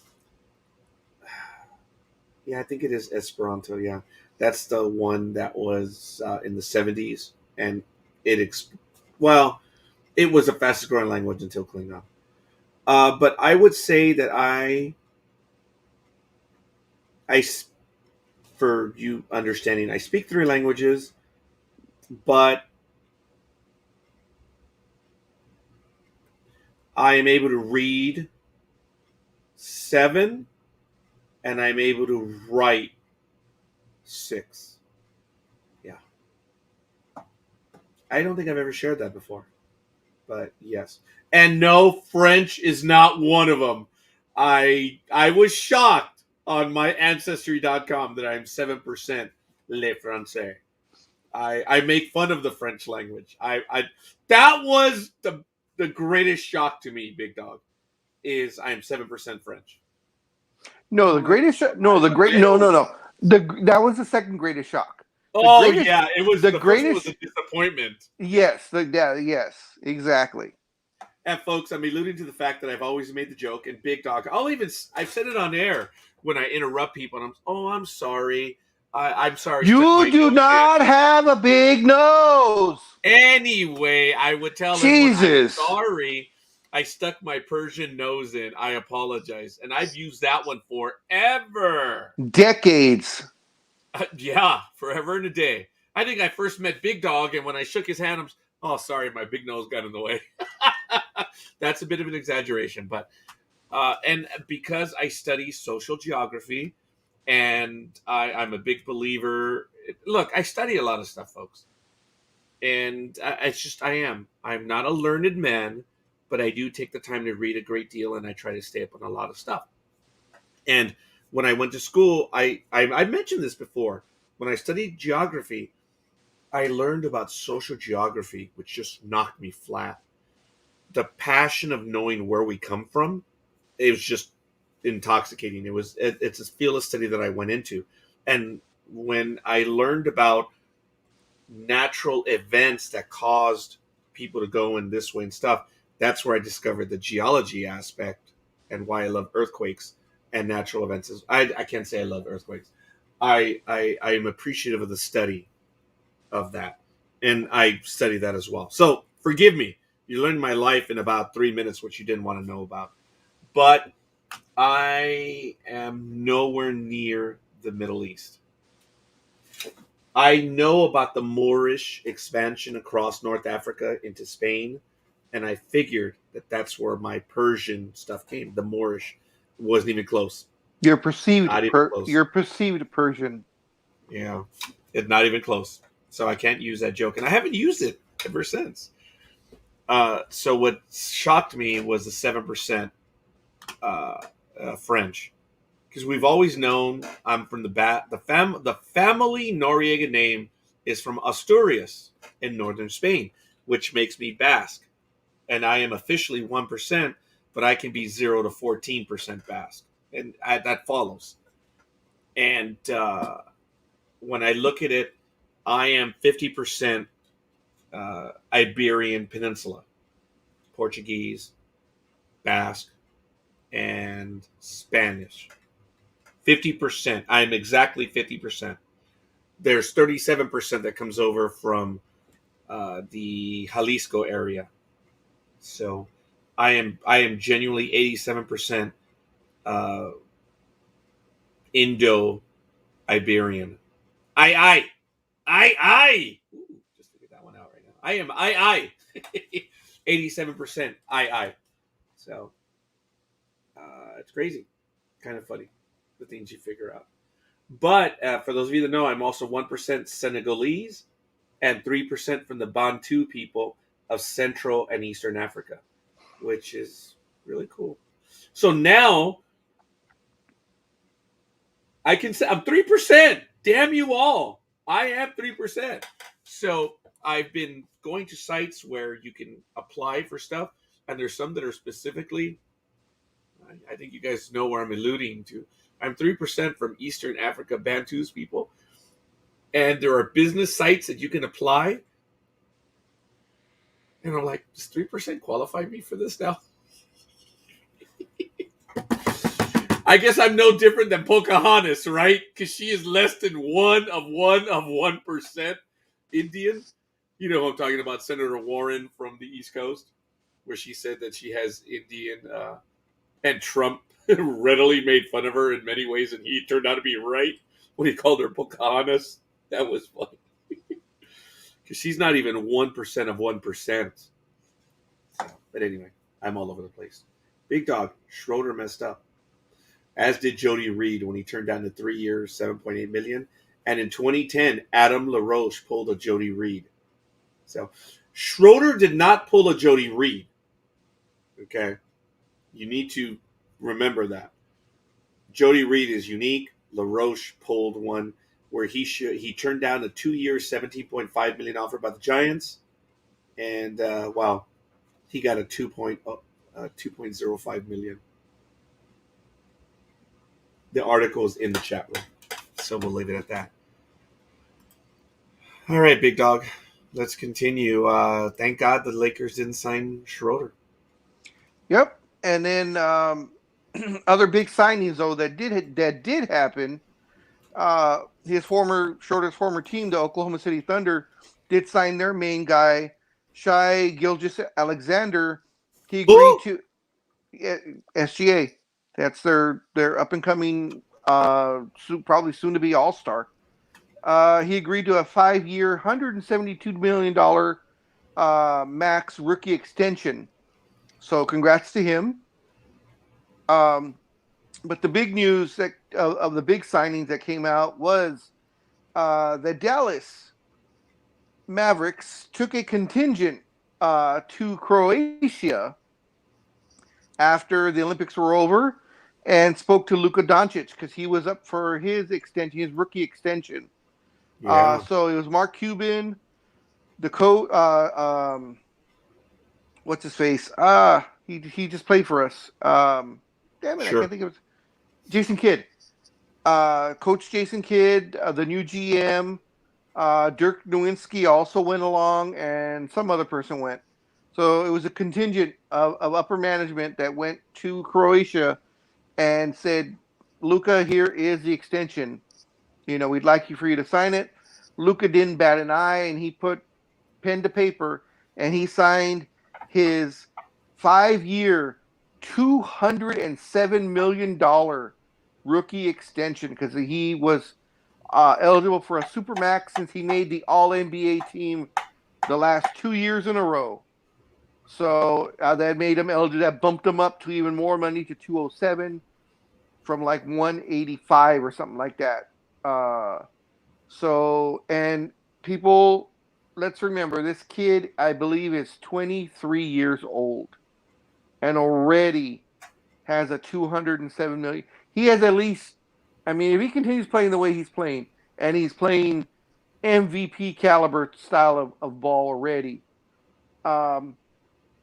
he has about at least one more Supermax in him, possibly two, if he can play into his mid 30s. So the future is extremely bright for young Luka. The only thing I wish Luka would get away from is complaining on every freaking foul. Every single one he complains about. People complain about LeBron being crying LeBron. LeBron cries about every call. Watch a Mavericks game, people. Luka will they'll follow the guy that Luka's playing with, and Luka complains to the ref. I thought they put an end to this. Oh, you can complain all you want. You just have to do it within reason. You need to shut up. You never win a ref. Folks, you bitch to the ref. And, dude, I've been an umpire. And I've only done it 3 times. But I had a moment where some guy was bitching all day. And it's in your mind. It's there. It doesn't matter how it is that guy's bitching. And when you see the close play, here it comes. You're not even watching a play anymore because you're thinking, oh, here comes a little bitch. He's going to bitch. And it's just, dude, you don't win when you bitch. Your teammates do not see anything. Dude, I've had teammates that they bitch about every play. And it just gets old. And the thing is, in basketball, it's worse. Because in baseball, it's just a called strike or ball that they'll maybe not call it your way if it's a close call just to teach you a lesson to shut up. In basketball, it's different. You can get you keep bitching and bitching, and once you get a hard foul, the ref will or she will swallow that whistle and be like. And speaking of having to swallow things, sorry, big dog, I interrupted you on that one. We're talking about swallowing things. We're talking about little bitches, and timing is irrelevant in this case. Wow. Good morning to you too, big dog. Oh, he went after you, big dog. Actually, he went after me. He went after. Me. Yeah, exactly. I was gonna say no. He acknowledged me. So, big dog, what's been going on, man? How you been? I'm a lot better now. I was Right, in a I'm gonna little go bit get of a some rough coffee. patch I'm last probably week. gonna Okay, smoke right now. go get your coffee. No, I gotta go smoke because you guys are gonna be busy right now. Smoke? You're I the one don't told me smoke. not to smoke. Usually you save the smoking for after you get fucked. He didn't hear that. He walked away. How you doing, man? I'm all right, man. A little tired. The kids went back to California. Oh, okay. So it's a little depressing. So it's just you and your beautiful wife? Me and my wife and the youngest. The older two went back to California. Good Oh, morning. so you're working on child number 4? No. No. No. No. No such. I can't afford the 3 I got. Scorekeeper was talking about finances this morning on Jedi.tax. Sports Talk with the guys. And he's talking about his credit score and everything else. I'm like, man, my credit score is LOL. I didn't say mine was not. I said, well, I don't care. Didn't I say that? I said, well, I don't care if anyone knows, but he's bragging about how his credit score jumped 100,000 points, and I was like, okay, sure. No, it only dropped. It only went up about 99,000 points. So now his credit score is 822 now. Yes. I haven't made it into the actual numbers yet. Mine would probably be along those lines as well, Dream. And I talk about how you fix it, and I've been doing that over time. So I do apologize. Yes, I was in the very beginning of the program. Thank you, Dream, for listening. I know exactly when you dropped out too. Good. That's when I had to start doing stuff in the restaurant. I know. So normally my routine is I'll come in the morning, have some coffee and plan out my day, like map it out, what has to get done, who's going to do what, who do I have working, et cetera, ad nauseum, ad infinitum, and keep going. And then around 8:30, I'll take my shirt off for that shit. You missed early on in the program when Gridiron Girl said she'd pay me to take this shirt off. Yeah, I'm surprised you're wearing that when you have a Bernie Williams jersey. Young man, I love that jersey. I'm not going to use it every time. It has value to me. Good. Seriously, Dream, I'd love to use that every day, but I'm not. It was an incredible gift, and I'm going to use it on special occasions. But if you want me to get it right now and change in front of everyone, shit, I'll do it. Please don't. We don't need you to take off that shirt to see another one while you grab the other jersey. I appreciate that, my brother. See, he's the only one that understands why I won't do that. Yeah. Well, no, others understand, but I appreciate that. Oh man. So I'll have my coffee, plan out my day. And sometimes I have to, pick up an employee or...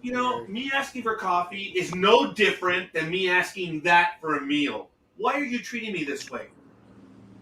What, because I didn't push your button correctly? Much like his wife. Yeah. See, even without the headset on, he leaves the mic on long enough just to interfere anyway, so he can't talk. Yeah. Well, he knows all about missing the button, so. Yeah, I know. Well, see, on that note, since you said that, we'll go to the one dad joke that I did a couple of them, but let me see if I can find where the hell is that.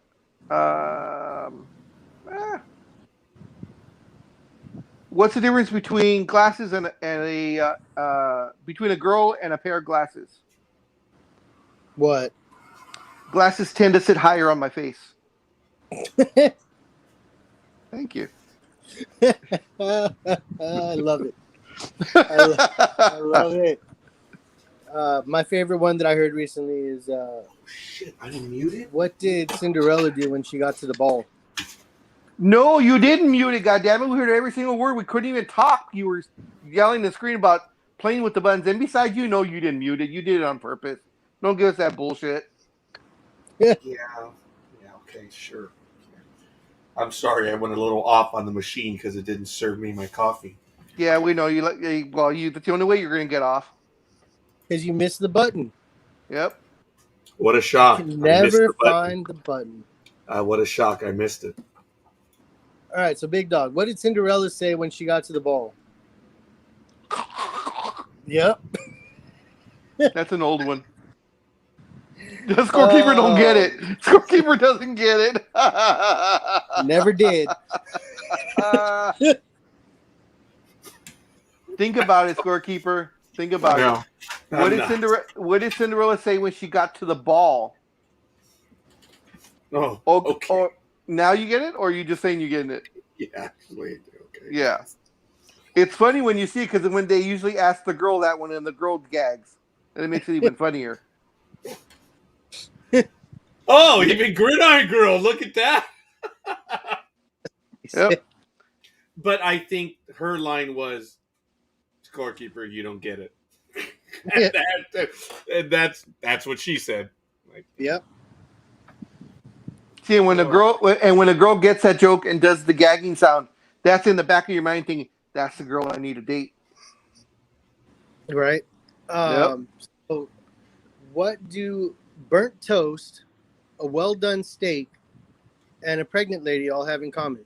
Oh my God! I just did that one as a slightly different variation. It was a burnt pizza, a frozen beer, and a pregnant woman. An idiot who can't pull out, right? Didn't or pull can't it pull out in time. Yeah. Oh goodness. Okay, so sports. Yes, we were. That last one was physical related. It was sports. Physicality. When you came out, I'm not sure if you heard when we were talking about the Dennis Schroeder debacle that Oh my God. Gambling on himself, and unfortunately, he didn't put up the numbers to warrant the money that he wanted. Nope. So we were talking about how, that there were one free agency hit, there was nothing but crickets on the other end of the line. So, and even I don't know if you read it or not, but even the $5.9 million deal he was offered, he was still negotiating. He was trying to negotiate with the Celtics for the mid-level. Actually, his first offer said he countered with $13 million that he wanted from 5.9, and then they said no, 5.9 for 1 year, and he said, okay, well, how about the mid-level? And I'll take 8.9, and they came back and said no, 5.9. That's all we're offering you. I could imagine this conversation. How about 13? 5.9. How about mid-level? 5.7. 5.9 sounds good. Pretty much. Pretty much. Oh man, that's rough. I feel bad for the guy, but then I don't. At the same time. Like, I mean, you did it to yourself over and over again. Yeah. Much like scorekeeper. And yeah, I guess so. His Manuela girlfriend. Dude, oh my God, forgive me. I know none of you guys have heard this, but I've been on, well, you know of it. I've been on the dating app, Facebook, for like a year and a half, and you're up to 6 people now. Yeah, it happened like 2 days ago. It's like, holy crap! Damn, I didn't know blind people could use the Facebook. Yeah, they have the Braille keyboard. That's why.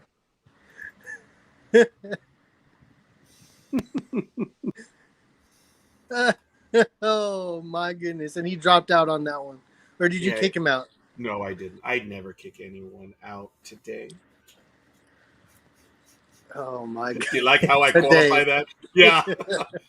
I'm always very careful. Even the big dog has gotten that one from time to time when I'll say something like that. I hadn't done that today. Big Dog, I was accused by everyone of kicking you out of the program for that one. It was perfect timing, actually. It was actually, but it was your internet. And even I noticed I had a No, hiccup on my I keep telling internet. you, it's not the internet. It is my iPad. Oh, I do not have the problem anywhere else except when I use the damn iPad. That's fine. That was like a perfect mic drop moment, though. Yeah. It's like, and I'm out. Oh man, but Shooter, and the funny thing is, like, I was because it was Celtics, right? Yeah, he went to, and I was looking at some of the comments and everything else, and I saw a lot of Celtics fans being like, "We got a great deal. He's so undervalued right now. He's way better than Simmons. He's this, he's that." And I was like, you know what? Have at it. Please take our rejects. That makes it all the sweeter when we win. That is true. And I'm trying to remember what rejects that we've given them where it's worked out for them. It's worked out the other way when when the Celtics come this way. Like Rick Fox. Rick Fox, of course, was a Celtic. Came over to the Lakers and won titles. Playoff Rondo. Yeah, playoff Rondo. Although he worked out for the Celtics also. But I'm just saying, guys that didn't really work out on the Celtic team, but once they came over to us, they flourished. Yeah, but even still, like, he worked out for the Celtics, but then, like they ended up getting rid of him. They're like, you're done, so bye. And guess what? Still doing it. By the way, I want to give a shout out. I'm sorry, Big Dog, because we just got it right now on Twitch. Nicholas Anderson 11. Thank you for the follow on our Twitch account that we're doing live. He's a fan of basketball and loves music, people, and a follower of Jesus Christ. Thank you, Nicholas Anderson. Just went to your page to follow you as well. Thank you for that. I apologize. When we get them live, I like to do that, so I want to thank you. Of course, thank you. Yes. Sorry, Big Dog. Before you came on, I was talking about it. It's great that Schroeder thought that he gambled on himself. I mean, that's all. I'm all for it. If you feel you're going to get a bigger deal. The problem is that he didn't produce the numbers or even be a leader when Braun and AD went down, and and as I said, also he just looked disinterested the entire year while he was playing for the Lakers. The thing is, sorry to interrupt, but even if they would have lost, but he produced and he tried and they saw it, it would have been a different ball game altogether. Oh yeah, I agree. If they could have seen, like, okay, well, they didn't win, but you saw the hustle, you saw the production, he was still scoring. Exactly. The whole team didn't come together because you're missing your two superstars. Other teams will understand that. The Lakers would have understood that. Yep. Been like, hey, look, you know what? We lost. AD was down. LeBron was down. We might have lost these games, but you still put up 18, 20 points a game. That shows effort. It shows skill. It shows determination and grit. But he did not do any of that. Yep. He was not a leader. And then that last game, Game 5, that we got eliminated in, he had 0 points. Yep. In a crucial, winner go home game, and he, didn't. He had already checked. He did Cancun. He did the 1, 2, 3 Cancun thing, before the game started. So, but what Scorekeeper and I were talking about also is the fact that the other 29 teams, didn't even give him a whiff of an offer. So we think there's a little more going on as far as maybe his locker room presence. Well, honestly, like, as far as like point guards go, everybody is pretty much locked down. Everybody's pretty much got who they're running with for a while. There's the Ben Simmons debacle, and there's the Pelicans thing going on where they traded away their point guard. Yeah, and that's about it. There's not too much room for improvement in the point guard area, and Schroeder is not an improvement. Yeah, You I know? mean the one talk was that going back to OKC because they still had the opening and the money, but of course they never even gave him the offer. But Nope. I understand what you're saying. I mean, he could have went to Chicago before the trade was made. For what's it for LaMelo, but like I said, like we said, the other 29 teams didn't even give him an Yeah. offer, and the fact But is, look at LaMelo as well. He's doing better than Schroeder. oh yeah, You know, yeah, and it's like I'd rather take a gamble on trying to get somebody better than trying to lock down somebody who's mediocre at best. yeah, You know, and the and and the and the fact that he doesn't want to be a bench player anymore, because remember he came in, second place to sixth man of the year, and then when he got to the Lakers, said I'm the starting point guard. And the Lakers were like, okay, we like your moxie, so you know what, we'll give you a shot at it, and they gave him the reins, and it didn't pan out. nope. So good riddance. I agree wholeheartedly. Let him destroy the Celtics from Aw. within. Yep. No, scorekeeper. It's just like you don't turn down a Yankee offer. It's historic to play in the jersey. If you have a chance and they're giving you the offer and they're giving you this mega deal and you say no, it's a slap in the face. It's the same thing with the purple and gold. You put on that purple and gold, it means something. It's not like Yep. it's not like you're putting on a Clipper jersey. Or a Bobcats jersey. Yeah, it has the Clipper jersey. Even though they've done well the last 5-7 years, the Clipper jersey, when you put that on, still has a stench of loss to it. Yep. And I believe. even if it like the Spurs is another one or a Knicks, Yeah, you get a major offer from these guys, even though you don't think it's what you're worth. If it's a considerable offer, like it's a very solid offer to play, and it's a hell of a lot of money. Like, why would you even sniff twice? Yep. Like, it's like when your wife hands you something and says, "Here, try this." You give it the first sniff, make sure it's not bad, and make sure she's not trying to test the ingredients before she puts it in. You never had that, scorekeeper? Oh, Taste this, see if every it's good. day. Taste this, see if it's good can mean either, oh my God, I made the best thing ever, or make sure it's not rotten before I use it. Oh, well, there's a third one. Or, you feeling lucky, you little bastard?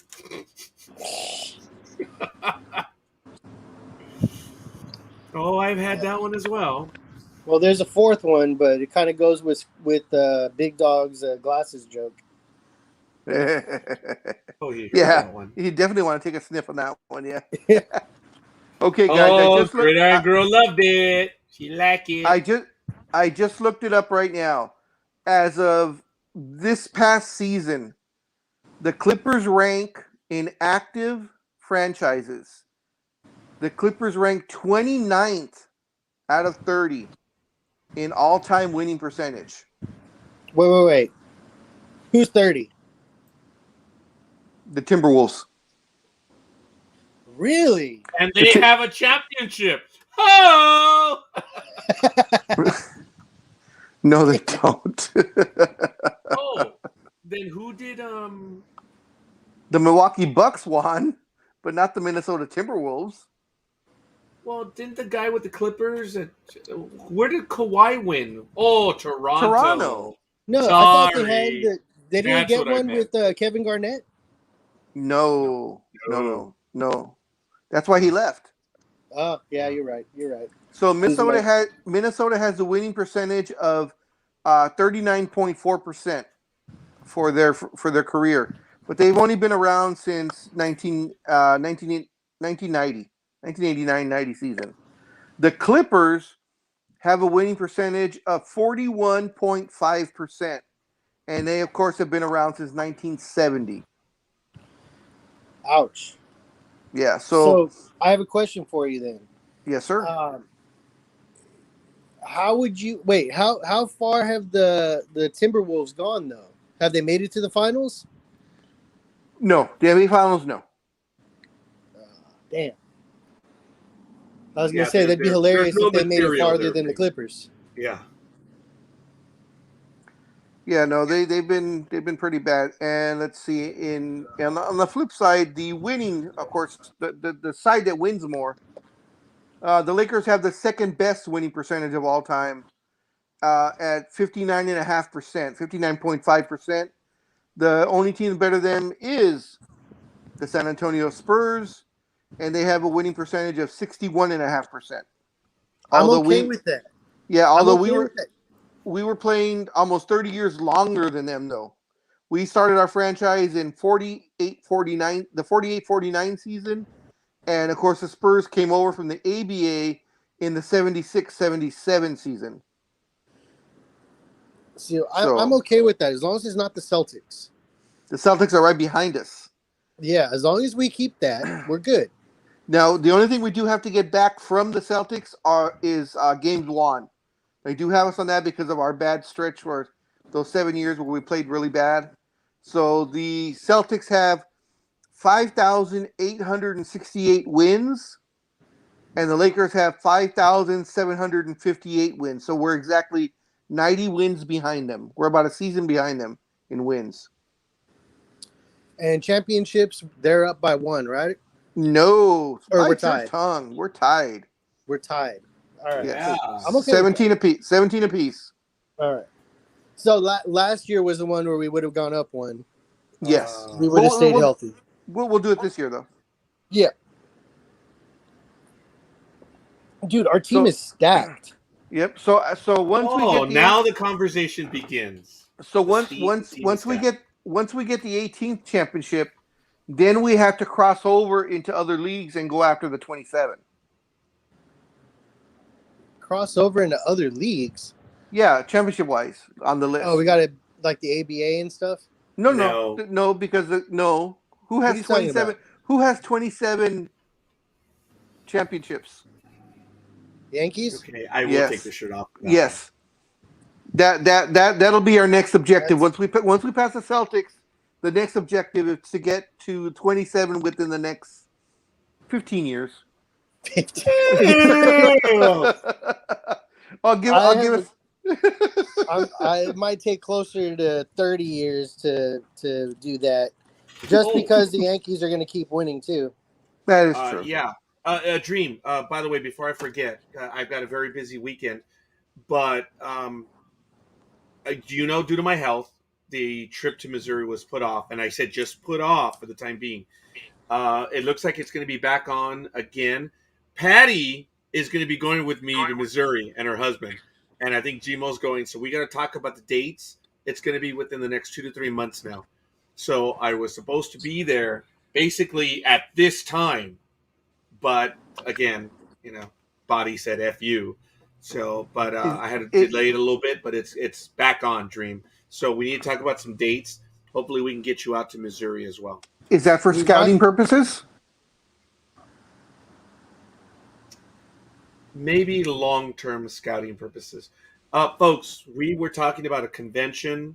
It was announced, but due to my health, I pulled out, and the decision was made within minutes that if I was not going to be involved in the convention planning, and that I might not even be there, the convention was put on hiatus. So once I'm better, I will be using this trip as scouting, and we will be doing a convention in Springfield within the next 2 years, decade. So it depends how I feel, folks. It's going up and down. I was in Vegas on Saturday. I returned from Vegas because I was not feeling well, and I'm going almost on 12 weeks now from the actual moment. It is not going away. Doesn't matter what I do. It's going to take a lot longer. So, well, maybe we can make that 15-year anniversary of Ragnarok. Well, we'll see. I do want to give a humble, tiny shout out. I find it embarrassing that Dream has already read it, but I will be giving a book out on Sports Talk with the Guys. I've just put the link in there right now.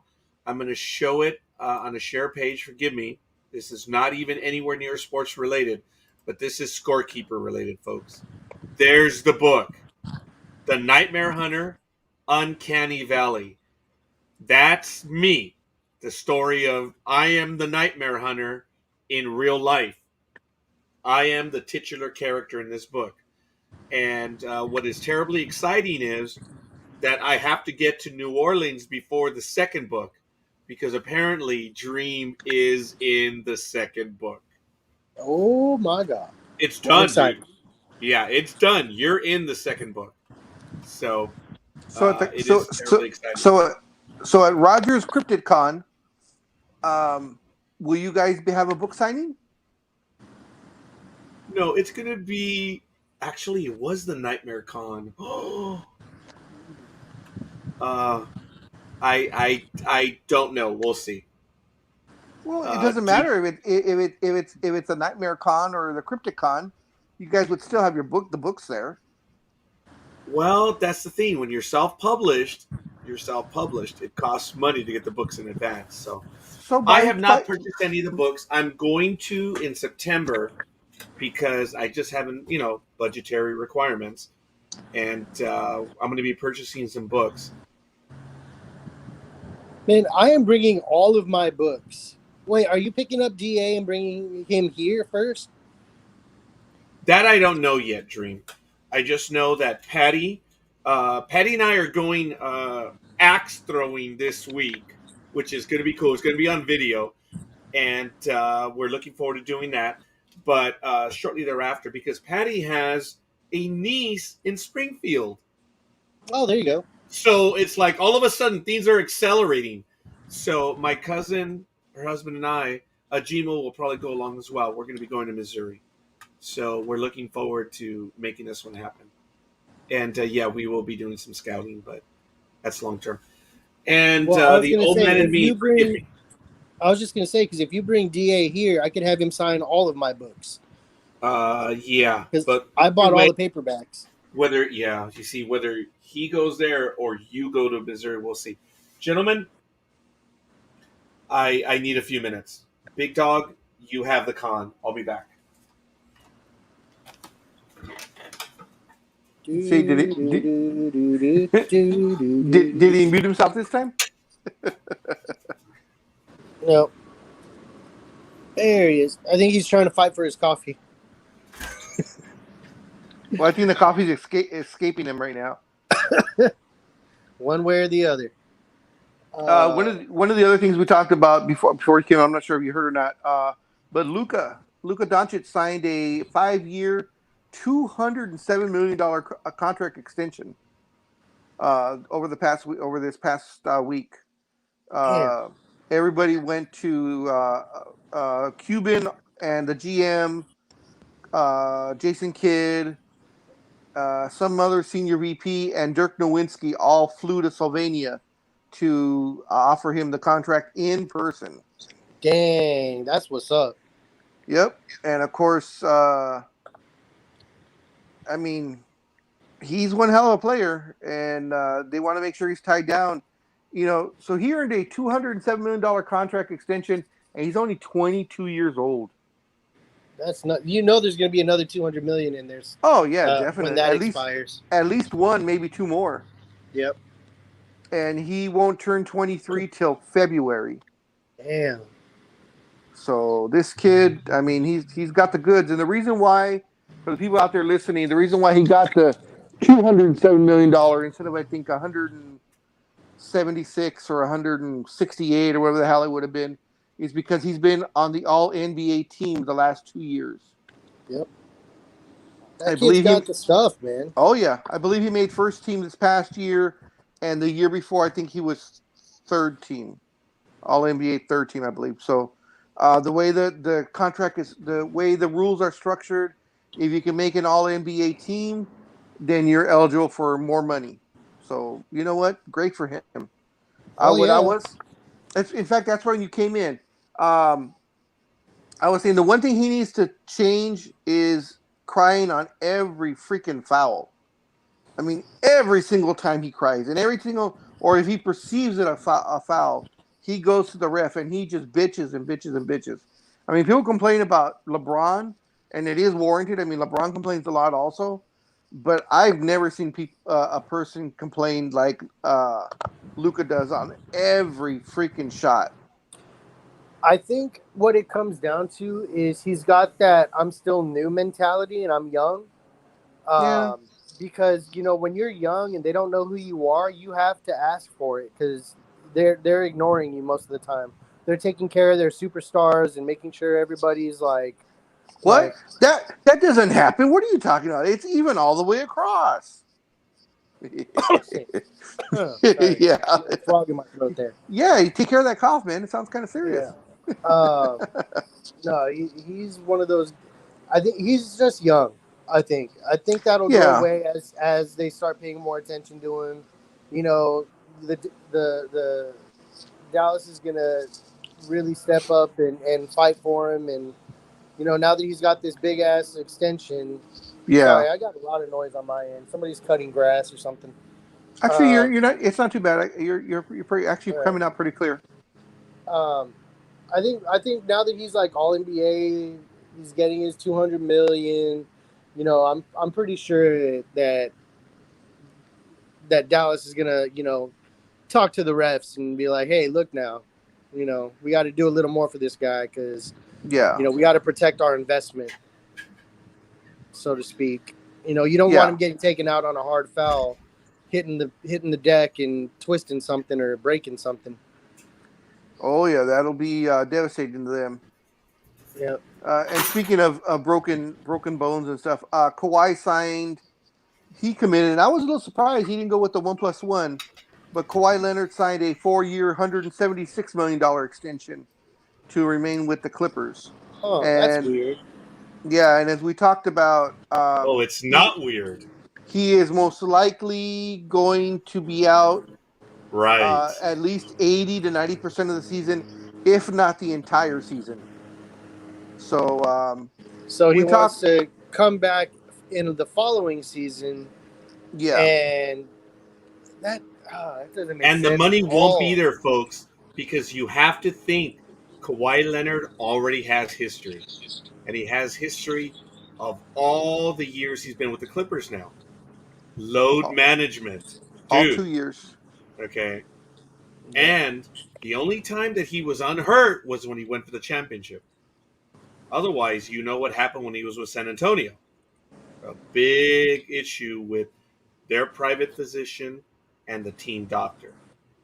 Oh, yeah. So there's issues. And look, Kawhi Leonard did say that he did not trust the doctor for San Antonio. Okay, we'll leave it at that.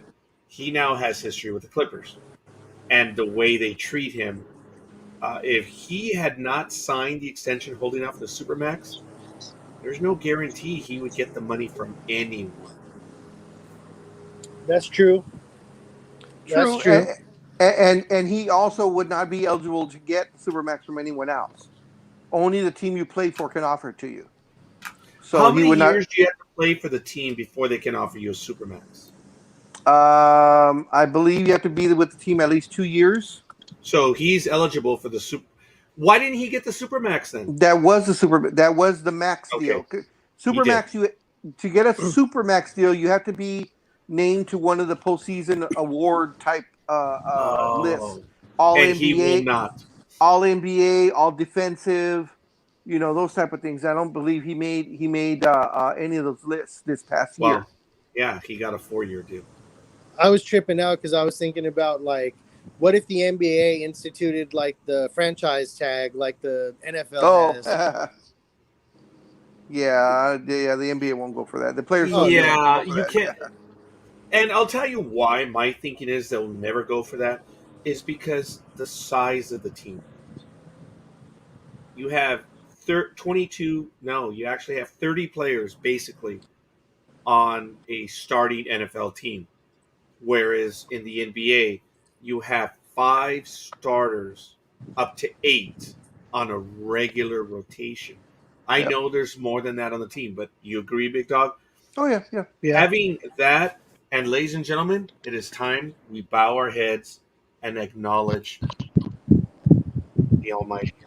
Oh, my. You guys are too much. Well, based on their Look who got a reactions, haircut. I'm too much. Oh! Looking good, Almighty. Damn, it must be Resurrection Sunday in August. Yep. Jesus. Oh, very good, Drew. Anyway, How are good my morning, everybody. amigos doing? Órale.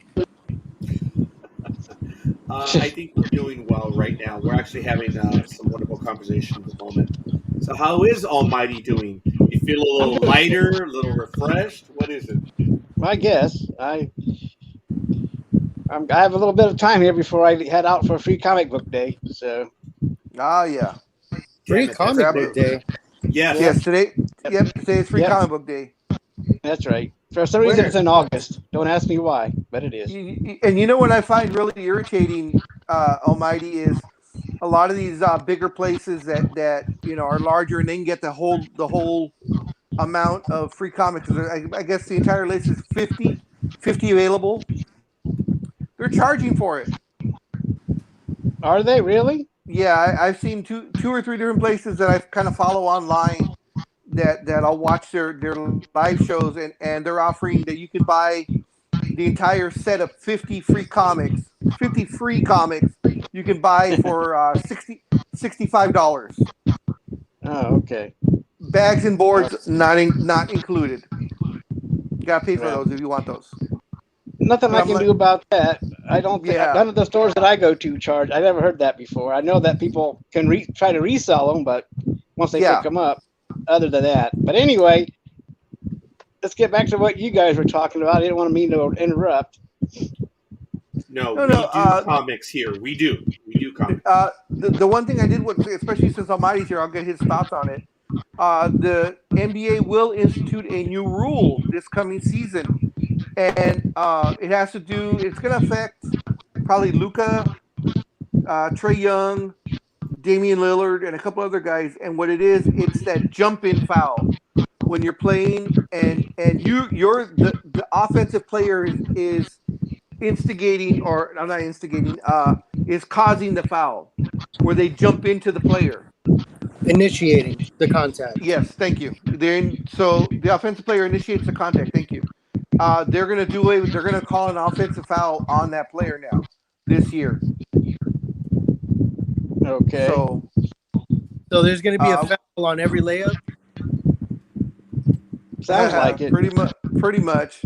I mean, some of these guys were getting a little obvious. I mean, like I said, Trae Young was one of the major ones, as was Luka. Luka does it a lot also. So we'll see how it goes. I know it's gonna getting used to just kind of the way it is with the jump shooter, and they kind of put their leg out when they shoot to initiate the foul on that. And now they've been calling that the last couple of years. Yeah. Well. So. Well, I don't know why they make a new rule. They don't call traveling anymore. No kidding. Or a 3-second violation either. No, you can sit. Yeah, you can sit in there for half a minute if you want to, and kidding. You can run toward the net for half court from the foul, and just. But anyway, then why don't you just call the obvious ones instead of making a rule? I mean, everything doesn't need a rule. I mean, a ref just needs eyeballs and say, okay, that's flagrant. We're going to call it instead. But anyway, that's too bad, and we'll see how it goes during the season, I guess. Yeah. Well, there's a lot of players that is soon coming up again, right? There's a lot of players that's in their wheelhouse. That's in their playbook. They know when, they can initiate the contact, and if they're down, they need to get to the free throw line, etc. They'll go to that move that they know that the defense is gonna have to come up on them and do their little leg kick out when they're shooting or whatever. So that's in their wheelhouse. So I think by the rule, they're trying to let them know in advance, like, hey, knock that shit off. We want to see basketball, not free throws.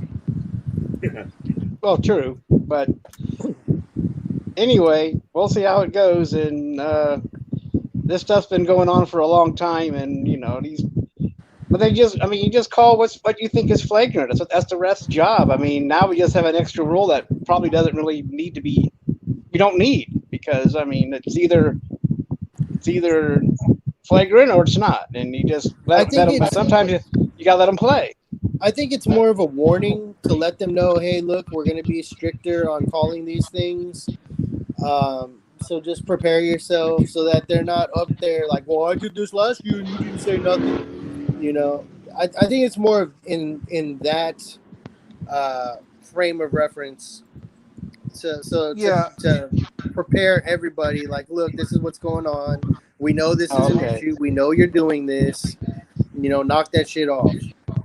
So what you're saying, Dream, is just put it in the back of their minds, so they might have it in the back of their minds not to do it and maybe cut down on it. Yeah, that makes sense. The coaches can work with them and be like, hey, look, you know, we noticed that when you do this, you know, you're causing this. So, you know, maybe try to work on this move so that you're not, you know, putting yourself out there. We don't want you to get called this. So, you know, maybe tuck that leg in a little more, maybe, you know, do this. And this way they have time to practice, you know, adjusting their moves before the season starts. Okay, that makes sense to me, I guess. We'll see how it works out. As long as they don't overdo it. Work. Well, it's not going to work. But yeah. but they'll just find something new to do. I mean, you know, they'll make, you know, but they'll just find something else. I mean, then you'll be making rules every season, you know. You can't trip them with your penis anymore. I don't know, you know, it doesn't make any sense. And I think a lot of it too is the guys like James Harden. James Harden reads the rule book. You know, he's a scorekeeper type of person. He reads everything in the rule book and says, okay, there's nothing in the rules that say I can't do this, which is that swing through. And he was getting away with that for years until finally they said, okay, now it's not, you know, it's not a shooting foul and it's just out of bounds because it was within the rules. So I think this thing about the offensive player initiating the contact on a shot and they were getting rewarded by going to the free throw line, I think it's another modification of the rule that's already there because nothing in the rule book says you can't jump into the player and have the foul called on them. So now they had to modify saying, well, no, you're initiating the contact, so this is actually your fault.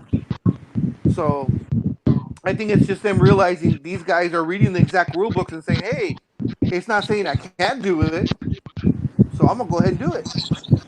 Right. Yeah. That's right. Just like the James Harden step back, travel, pop a three kind of thing. You know, it's like, well, is it traveling? Is it not? Well, here, if you look at this Euro step, you know, example, this, and you count my footsteps, you know, it's not bad when you talk about like LeBron walking down the court 20 steps before he dribbles. Oh yeah, that's my favorite. That was hilarious. That's my favorite right there. Yeah. Yep. Yeah, there's a lot of little things that they're just oblivious to that they'll let slide. But I think, like I said, I think it's just to get it into their heads. Like, look, this is coming. We're gonna start calling. Don't bitch at us. You know, we have to call what's in the rules. And it's also like a more firm reminder to the refs, hey, call this shit.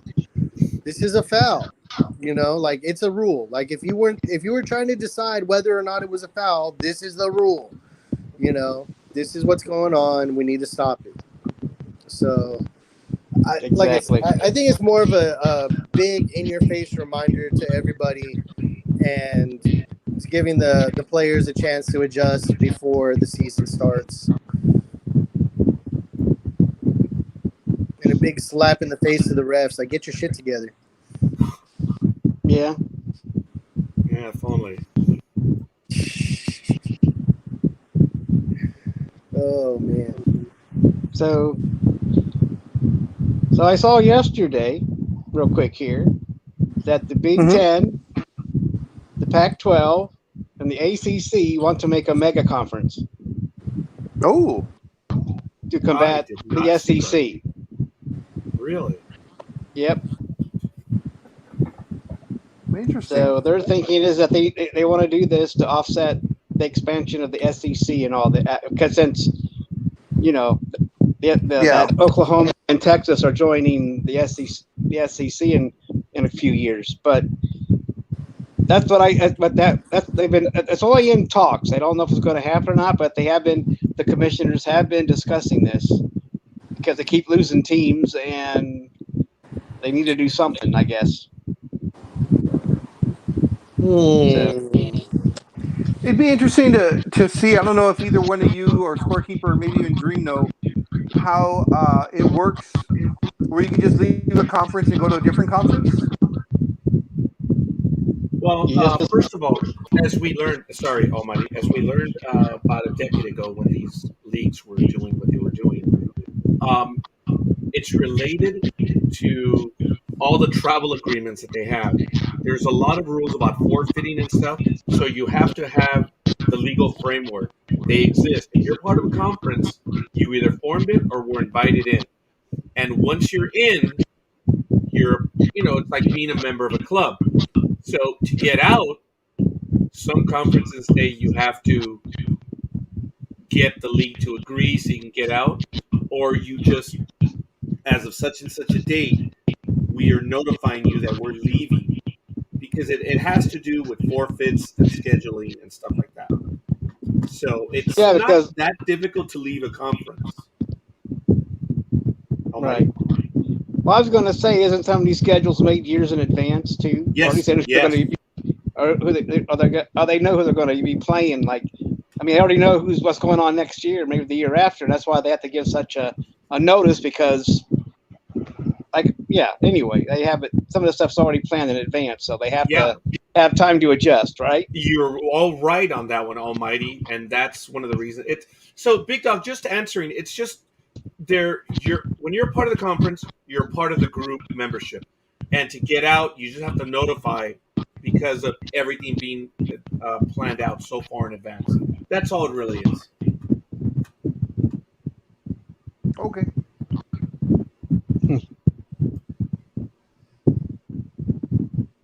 Can this happen? Yeah. Wow. A super league coming in. I don't know. Almighty, we are noticing feedback. There's a lot of activity coming from your end. From my end? Yeah. Maybe I farted. I don't know. That is the longest fart in the world. Yep. Oh, I don't know. It has stopped. Maybe because I'm not wearing my headset. Maybe that's what it is. Let's see. Where did I put it? All right. Let me get set up here, my friend. Do you have a fan going on? Yes, I do. Now I do hear the echo. Okay. Yep. Echo. It's almost all gone. Yeah.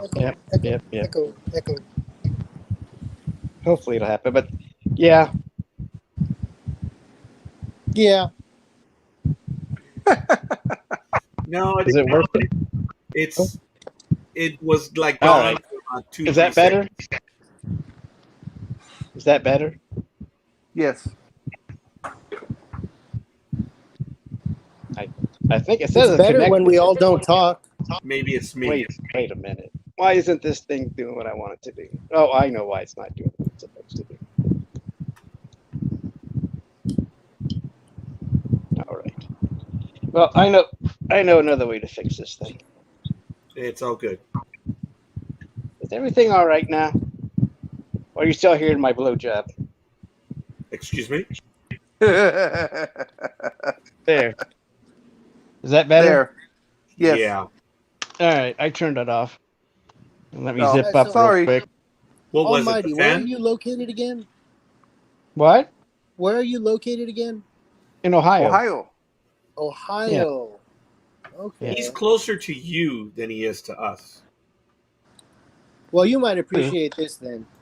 So in the northern, eastern, and western regions of the United States, you have antonyms and you have synonyms. In the South, we have how's your mama name? Jeez. All right. That was funny. Are you South enough to get that one? No. Oh shit. But I mean, I'm trying. Well, I'm trying to fit. What did you say? I mean, I know Southern, but I can't. I'm trying to figure that one out. It's how is your mom and them? Oh, That's okay. what they ask. Yeah, I see. I It's got like it. when you go up to somebody and like you haven't seen him, like, hey, how's your mom and him?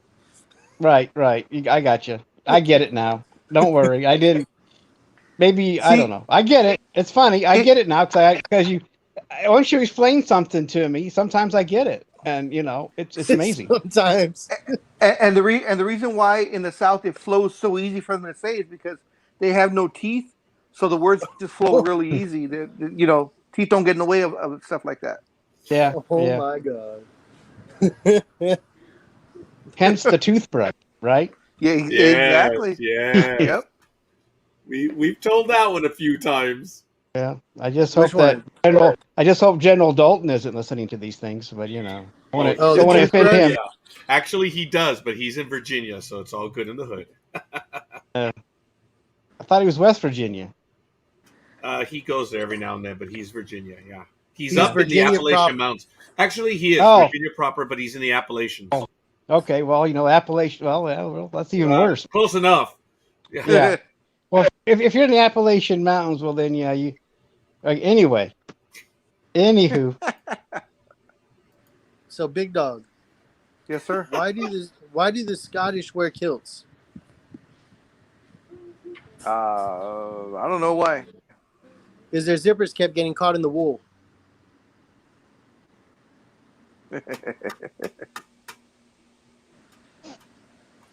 I'm impressed. What do you call it when your butler or maid are sick? What? A staph infection. Oh, okay. I thought you were going to do something wife related. Okay. I'm not going to go down that road. Well. I don't know if you were on there, Dream, or not. When I gave Roger's new girlfriend's name, Roger didn't find it amusing. Manuela? The other night. No, her name is Pamela Henderson. Oh, that's the English equivalent. Yes. Manuela. Actually, that is the English version. Yep. And you guys starting to tell jokes? The viewership numbers are going up now, so I don't know what that means. Oh, no. That's scary. Yeah. That means I should Does she have a nice calito? Huh? Does she have a nice calito?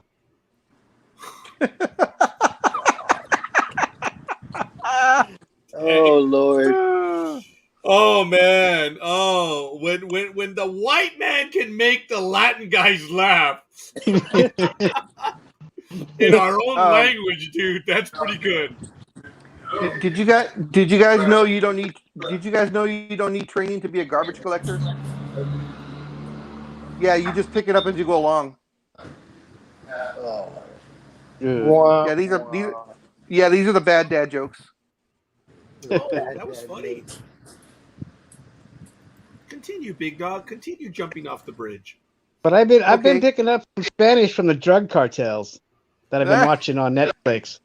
Okay. I was about to say drug cartels in Ohio? I don't think so. But anyway, I'm just saying that's I've been watching these specials, these docs on Netflix, and they have about the drug cartel, and then they'll say a Spanish word, and I'll look it up. Oh man! So I looked that one up and said, "Oh, I got to work that in somehow." I mean, you did. Well, speaking of cartels, one of my workers told me this the other day. He's like, "Why should you never buy shoes from your drug dealer?" Because you don't know. Shit, I just have that one too. Go ahead. You don't know what they're laced with. Yeah, and you'll be tripping all day long. You'll be, yeah. Understood. Yeah. I think Gridiron Girls, I can speak for Gridiron Girls. She's going to like that one. We'll see if Dream likes this one. You know, I just went to the zoo the other day, but it was a really bad zoo. They only had one dog. So damn, it was a Shih Tzu. I like it. Thank you, Dream. And I'll close with this one. I went to the mall the other day, and I went to the Microsoft store, and the worker asked if I wanted anything, and I said, "Nah, I'm just window shopping." I've heard that one. Oh man. Ugh. You got any scorekeeper? Oh, I'm all used up, dude. Well, we know that, but do you have jokes? Okay, I suppose I had that one covered. Yeah, you made Almighty chuckle on that one. That was a knee-jerk chuckle by Almighty. That was obviously good, man. No, I already delivered a few this morning. We're okay. Oh man. Alrighty. The biggest joke right shall now we is talk- just Dennis Schroeder. Uh-huh. No, he's just the biggest joke right now. Yeah, he's not gonna live that down for a couple of years, especially if he does not produce for the Celtics. Well, he is the Jody Reed of the NBA as of right now. All right, so Yeah. scorekeeper, let's get us back on track. What are we talking about next? So what do you got, Almighty? Well, That was probably I know I marked a bunch of stuff. That article about the ball girl that tackled that dude in the stands. Oh wow, Oh, yeah. dude! I mean, she the has article become a actually said she viral was out there. sensation. The article said she was that she was out there patrolling for balls, and I kept thinking maybe Yeah. that wasn't the right use of words for that, but Yeah, she did find some balls in that guy she knocked into the stand, so I guess she did that's find them. hilarious. But those guards were like those guards ate too many donuts and couldn't catch him. No, So it was up to her. She's in the wrong sport. She needs to play women's football. Yeah, she did. She watched. Yeah, she sized him up and said, "Fuck." I said, "Okay, here you go." Okay. She did. God, Well, that was a clinic on an open field tackle, folks. Yep. Yep, it was. so what's funny is I didn't post it to you guys, but I found a video, and it was from the stands of right when the guy jumped out onto the field, and the guy recording it was actually on field level, so he actually recorded the entire run, and yeah, those guards couldn't catch him for nothing, and he was making, and if it wasn't for the ball girl, he would have not gotten away. They would have caught him. They would have caught him, but she was the last line of defense, and man, she hit him perfectly, and you just see him flip over the railing, and they jumped on him. Yep. But I was reading about her. I guess she's been a ball girl for the Dodgers for a couple of years now. I think since either 2018 or 2019. I think 2018. And of course, her Instagram followings have gone way up. Oh yeah, dude. Of course, yeah. She That picked video up like probably 20,000. got viral. I mean, my gosh. She's a big Oh, ball. yeah. buster. There are probably coaches during preseason showing their players that video. It's like, this is how you tackle. Damn it. So, And yeah. on the Raiders article and the that I read, Cowboys need to watch that video. there you go. As I was reading the article, and it said, a link to her Instagram profile. So I clicked on it just to see. It's a very pretty girl. I believe she's 22. I can't remember. It said what college she goes to here. I don't know. It's Irvine or Pomona or something like that. And of course, the pictures that she had posted on there at the time was from her trip to Vegas. So they were all like poolside pictures and all that kind of stuff with her friends. But yeah, it said after the video went viral, yeah, she picked up like 20,000 likes or followers overnight on just her man. Instagram profile. So she's over there furiously deleting pictures. Maybe. did she get any offers from the NFL to play? Well, probably the Raiders and the Cowboys. I would sign her to a contract. Yeah, probably why not? Probably some of the teams at whatever college she's going to are probably looking at her right now. For maybe volleyball or something. Maybe even baseball. Never know. Yeah. But that was. For sure, any guy that's interested better be careful because she's a real ball buster. Yes, she is. She's going to handle herself. Yeah. Where'd Big Dog go? He disappeared. His Is he still having trouble with his internet? It's Actually, not the his internet. It's his iPad. Yes, we already got Oh. bitch slapped on that. Hi, Oh, big dog. How's the iPad? Yeah. What are you being slapped on now? Oh, I came in something about. Almighty said that it was is his internet connection bad again? And I said it's not his internet. It's his iPad. Yes. So I don't know why it keeps glitching like that. Since we're on the Dodgers, I do want to real quick talk about, of course, Mr. Bauer. His leave of absence, or whatever they're calling it, has been extended once again to where the hell is I had it right here. His administrative leave has been extended once again to the 20th now, I believe. There was no 2025? word. No. It's been extended another week through August 20th. That's his 5th extension by Major League Baseball. And there was nothing in the article that talked about his restraining order, because I know that was also supposed to have been up yesterday.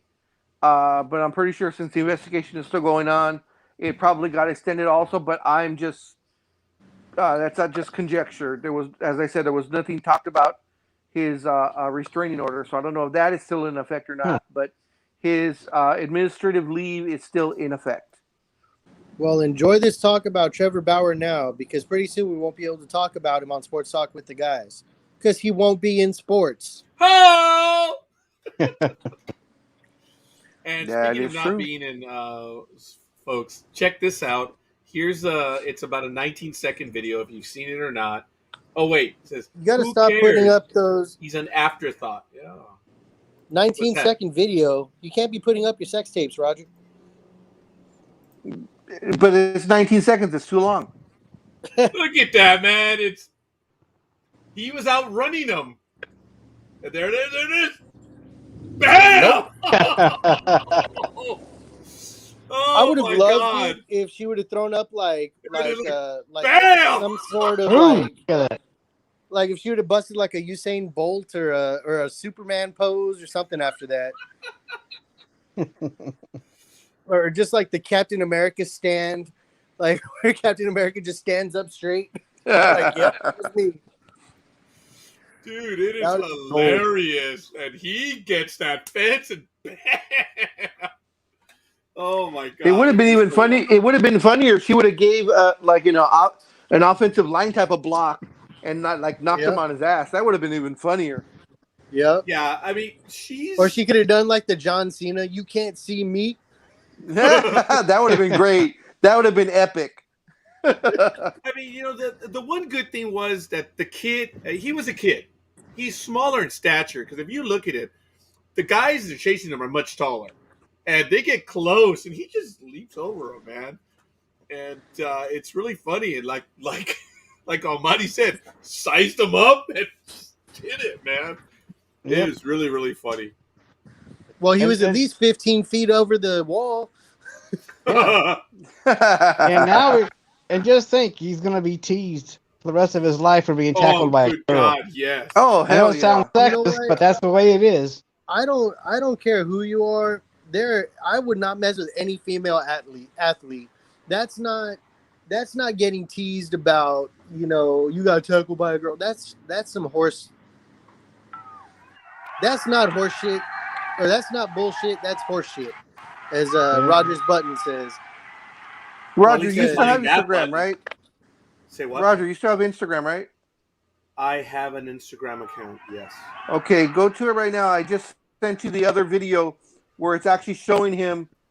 I sent it to I guess it would be direct message versus on Instagram. I did not the Facebook PM. Go to your Instagram and check your messages. I sent you. It's a video. Like I said, it's a different angle. It's actually a much better angle, and it's from field level. I don't know if you can transfer it into put it on here or not. We'll see. Hold on. Okie dokie. I'm on Instagram now. Okay, hold on. Oh, yeah. Hold on. I'm going to have to set it up again. I don't know for how much it runs. So let me refresh. Okay, but I got to pause it. Okay, here we go. Let me go to share screen. There is no sound, of course, but check it out. He has just leaped over the. Oh, you know what? No, let's do it this way. There we go. Look at that. Oh, first miss. Dude, he is outrunning these guys. It's hilarious. Oh, there's one. Oh, there's a juke. Wow, what a view. And everyone's recording this. This is crazy. Oh, dude, you got your big hand in the way. Your arm. Yeah. It's still cool. It's good. Yeah. Dude, everyone went to their cameras at that moment. That's funny. He had a good run. I'll give him that. I love it how the Angel outfielders. I gotta admit. Go ahead, Big Dog. I was gonna say I love it how the Angel outfielders are just kind of there with their hands crossed, watching the whole thing. They didn't decide to. They didn't get involved whatsoever. Good morning, Patty. Hola, prima. Patty, good morning, prima. Check it out. There he is. Okay, when he kind of pulls the move, there he is. He's like, "Yeah, baby, come on, cheer." This guy he's brought up on charges for trespassing. He's gonna pay, I don't know, $750, and he's probably been ejected where he'll never be able to go to a Dodger game again. Oh, he was ejected, all right.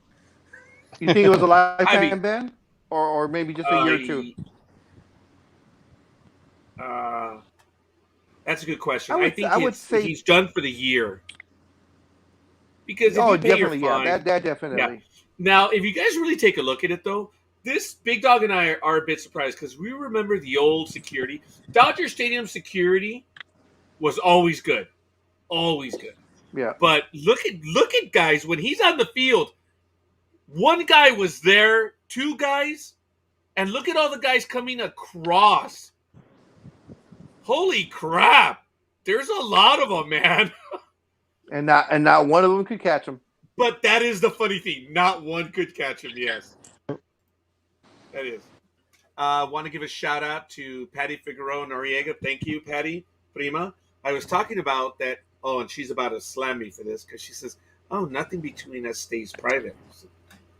Have we met? Anyway, I mentioned on air that Patty and I are talking about going to Missouri to go and meet the kids because she knows someone in Missouri. So we'll see. But thank you, Patty, for joining us. I know it's a little early, but it's all good. Early? It's already 10:42. Whoa, Big Dog! Why don't women wear watches? No, no, that's not. No. Oh, that's not for public consumption? No, that's why it's in a private chat. Have we met? Thanks, Almighty. I know. I actually did that in a staff meeting 6 months ago. I need the answer though. Okay, well, then you'll put the answer, but I will not post it. I will not. Well, now you got us all curious now, Roger. See what you did? A dream. Cálmate. She's telling you, cálmate. Okay, well, it will be for the crew. Go ahead and provide that answer. But, yeah, lost my train of thought. What a shock. Oh, no. Post it. Oh, no. There it is. So even Patty wants to know. Well, I'm glad then I did my glasses joke before Patty got on there. Yes. No. That's not as bad as you think. That was funny. Actually, some women might not find it funny. Just like Gridiron Girl. Gridiron Girl thought that was funny. I think Patty will too. That's not a joke that we put on public. The one about the glasses? No. Oh, okay, right. The one that okay, right. But Big Dog, would you tell the one about the glasses again? Seriously, I'm going to tell it again? Yeah, screw it. Oh my God. Okay. What's the difference between oh shit, now I gotta look it up again. What's the difference between a what's the difference between a girl and a pair of glasses? Glasses tend to sit higher on my face. I just think that she'll Oh, Mighty liked it. please say the joke about the glasses. So remember, there's about a 30-second delay. Yeah. She So was, she just heard it. She just heard it. Look, she has dignity. She has morality, just like Gridiron Girl. But even Gridiron Girl thought that one was funny. So, and this is no disrespect to Gridiron Girl, but Gridiron Girl is one of the guys. look, dude. She has a sense of humor. There's no doubt she does. It's just when, and like most people, I mean, when we're really just stupid, arrogantly filthy. I mean, yeah, people get tired of that. That's just a guy thing, and some people don't like that. And that's all we have to do. When the joke is funny, it's funny. Look, she's dying laughing. That one was harmless. It is. So I can tell my tampon joke? Oh, good God. Go ahead, Primo. I love you, Primo, but this might be the last time there's communication between Prima and you. Oh, right.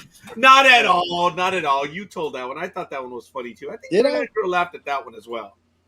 Oh, okay. Then I don't need to repeat it. But I don't think Patty's heard it. Oh, all right. So why do tampons have strings? Dream. So you can floss after you eat. Oh, I forgot. Yeah. You told me go ahead. And also on a side note to that, that is also how a Hell's Angel earns his red wings. Just remember that. If you see a pin and they have in his red wings, that is how a Hell's Angel earns his red wings. I can't tell what face that is. I'm on my phone. It's the one that's like. Oh yeah. Yeah, it's that face. It's like. Yeah, I think. The numbers just went down. I think we just lost Patty. Oh, you see now? Look, that's hilarious but gross. But hey, bon appetit. There you go. Oh my God!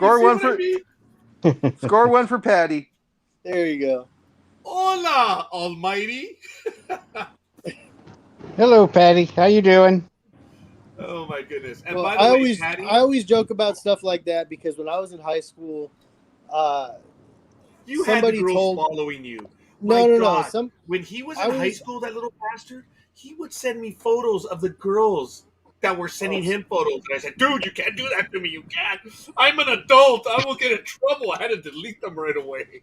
Jesus. They were fully clothed. Calm down. For public record, they were fully clothed. We'll leave it at that, Dream. We'll leave it at that, yeah.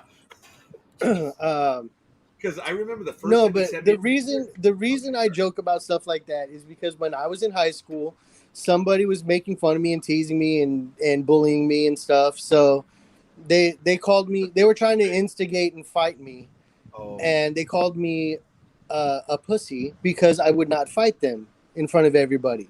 Yeah. So I told him, "Well, you are what you eat, asshole." And I shut him up pretty well. Yeah. See, the other line would be, "Don't be jealous." See, and in saying the way you said it, Dream, 30 years ago, about 30 years. It's been about 30 years since you've been in school, correct?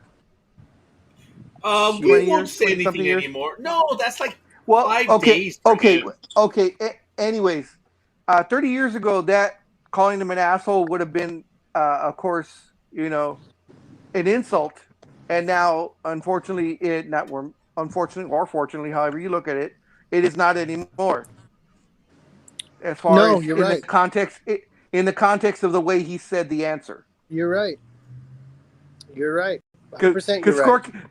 Because Scorekeeper is having that inquisical look on his face again. He's like, wait, people do that now? Yep. Yep. Since I am 3% from Southern Italy, on my way. Well, if you want to get some brown back on that beard, you better start. I thought it was the whole hand, not just the thumb. There's two. There's this one and this one. Yeah. The first one would be the thumb. That's why I actually stuttered or I mispronounced it when I did this. That's why I went to this on that one. And then this one is another one, yes. I actually, for not knowing that I was Italian, surprisingly, I have quite a few Italian ones. Well, Anyway. the thumb actually dates back to Shakespeare, because that's when he's the one that initiated Yes. the "I bite my thumb at thee," and that's where that started. But yeah, anyway, 20 years ago, if you're eating somebody's butthole in school, they would expel you. 20 years Yeah. ago. Now get this, and I love her line. Now it would be turned into a TikTok. Yeah. I have a question though. If you're from Mississippi and you try and do where you bite your thumb, how do they do it since they can't bite? They gum it. They gum it. Okay. Yeah. Okay. They gum it. Yeah. Or tooth it, I guess. I don't know. There are variations to the joke, but it said, "How do we know that the toothbrush wasn't invented in West Virginia?" And again, it depends on the state you want to rip, but that is the joke. Why was a toothbrush invented in West Virginia? Because had it been invented anywhere else, it would have been the teeth brush. Yeah, That's right. Only but a good, an oldie but a goodie. But yeah, an oldie but a goodie. Yes, that's why when we were talking about Joshua earlier, and he said West Virginia, I'm like, no, Virginia proper, Virginia proper. Yeah. And you know what's funny is I guess the accent threw me off. Oh, right. It is hardcore, dude. Josh has a hardcore accent. Yeah. Yeah, but that's why I thought West Virginia, because of the accent. I mean, not a bad thing, but I'm just saying that kind of threw me off. But anyway, so I guess our show doesn't have much of a Southern demographic anymore since we make so many jokes about it. So we had one. His name was Brian. But you know, his life has changed. I think for the better in some ways. He is doing very well in his job, and he's his family. He unfortunately dealt with the loss of his first child, and then he had another son, and now he's had another daughter, and he loves him passionately, like good daddies should. Wait, and he who is spends this? a lot of time with him. Brian Tarvin. Oh, okay. Yes, he joins us from time to time, but he spends a lot of time with his kids on Saturdays and Sunday, which is really cool.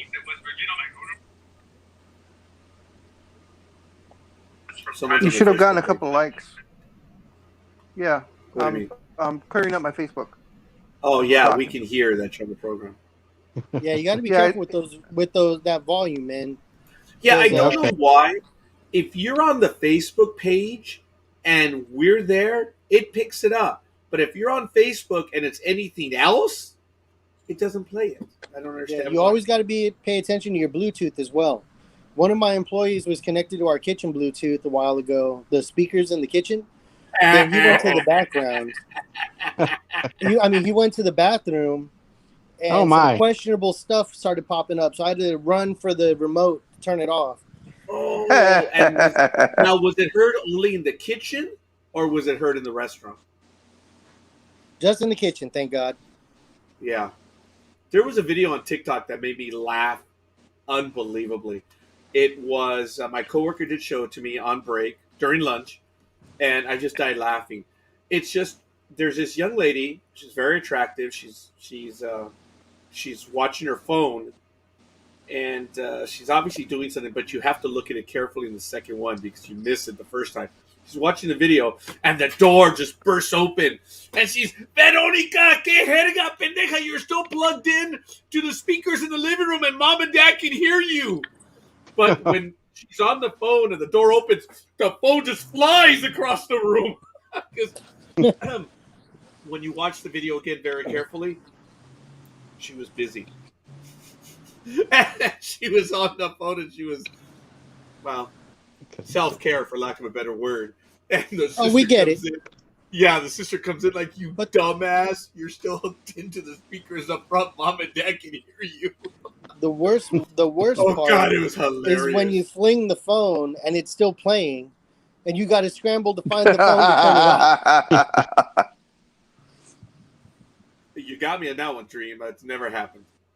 For me, it never would. So, oh my. Hey, Big Dog, or yes, Storekeeper, or Almighty, have you ever been caught in the closet masturbating? Oh, is that directed at me? All of you. No, I'm a holy man. I don't do that. That's why I've said I would have made a Big- great priest. Big because Dog or I have Almighty? no interest of such things. I don't. No. But what are you leading us into here? I know. It's a Just joke play along. because if you Okay. No, well, it's a good I'll it's a say good hiding yes. place, isn't it? Because it's not going to hurt. So yes. No, it's a good hiding place, isn't it? because if you say no, that means no, you've never been caught. Oh, Oh, I see. well, I said no, so I've never been. Yeah, so you've never been caught. I That's know. why he's I've never saying. been That's caught. why that's why he's telling you. Yeah. Oh, it's a good hiding place, huh? Yeah, I know. I get it. Sorry, Dream. Oh, I Patty says, get- hey, I'm still here. Yeah, we assume. Oh my Well, goodness. Hey, I gotta you're the get co- going, you- guys. It's been real. All Have right, a man. good one. Peace out. Sell out of Thank you, everything, Dream. man. I will. Bye. Later. All right, folks. Well, really good stuff. I know that Big Dog and Big Dog, we'll say around since game time is at 6:07, and I do want to get a meal beforehand. Maybe take our time at it. I will pick you up at 3:00. Gmo and I will be by there to pick you up at 3. So, yeah. Okie we'll see. dokie pokey. All right. We're going to catch the Angels versus the A-Holes today at 6:07 at Anaheim. So I'm looking forward to it. This will be the second stadium I hit this year. Next week, we're going to San Diego. And then again on September 12th, Seattle. And then on October 2nd, San Francisco. So I will get 5 stadiums in. But it's not going to be 10 teams. It's only going to be 8 teams. Because I think I get the Phillies 2 or 3 times. I don't know how that happened. Almighty? I don't know. I if you're done, I was going to. There was okay. Now is the sports book coming to a stadium or coliseum near you? Because now the NFL Cardinals are going to build a sports book next to their stadium. I saw that. So I don't know if I guess we that's the talked new about thing it now. earlier, but it seems like a lot because last week it was the Cubs, right? Yeah. And now I just saw it was the NFL Cardinals, and it's like, is everyone going to get one now? Or You maybe know, it's just the losers. They need more money. They need more money to influx of money. So the losing team will put the casinos in there. Well, then I guess Cleveland's getting one then. So I wonder if they build one next to the Coliseum for the Cavs and the Indians. I don't understand. Because the Cavs probably need it more than the Indians do since they don't win any games anymore.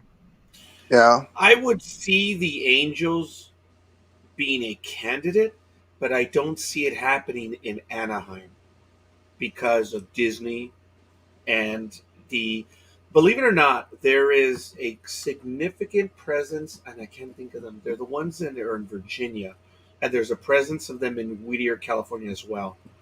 They're the religious group. Nixon was one of them. I forget. Crook? Okay, very good. A liar? It was Crook. Very good.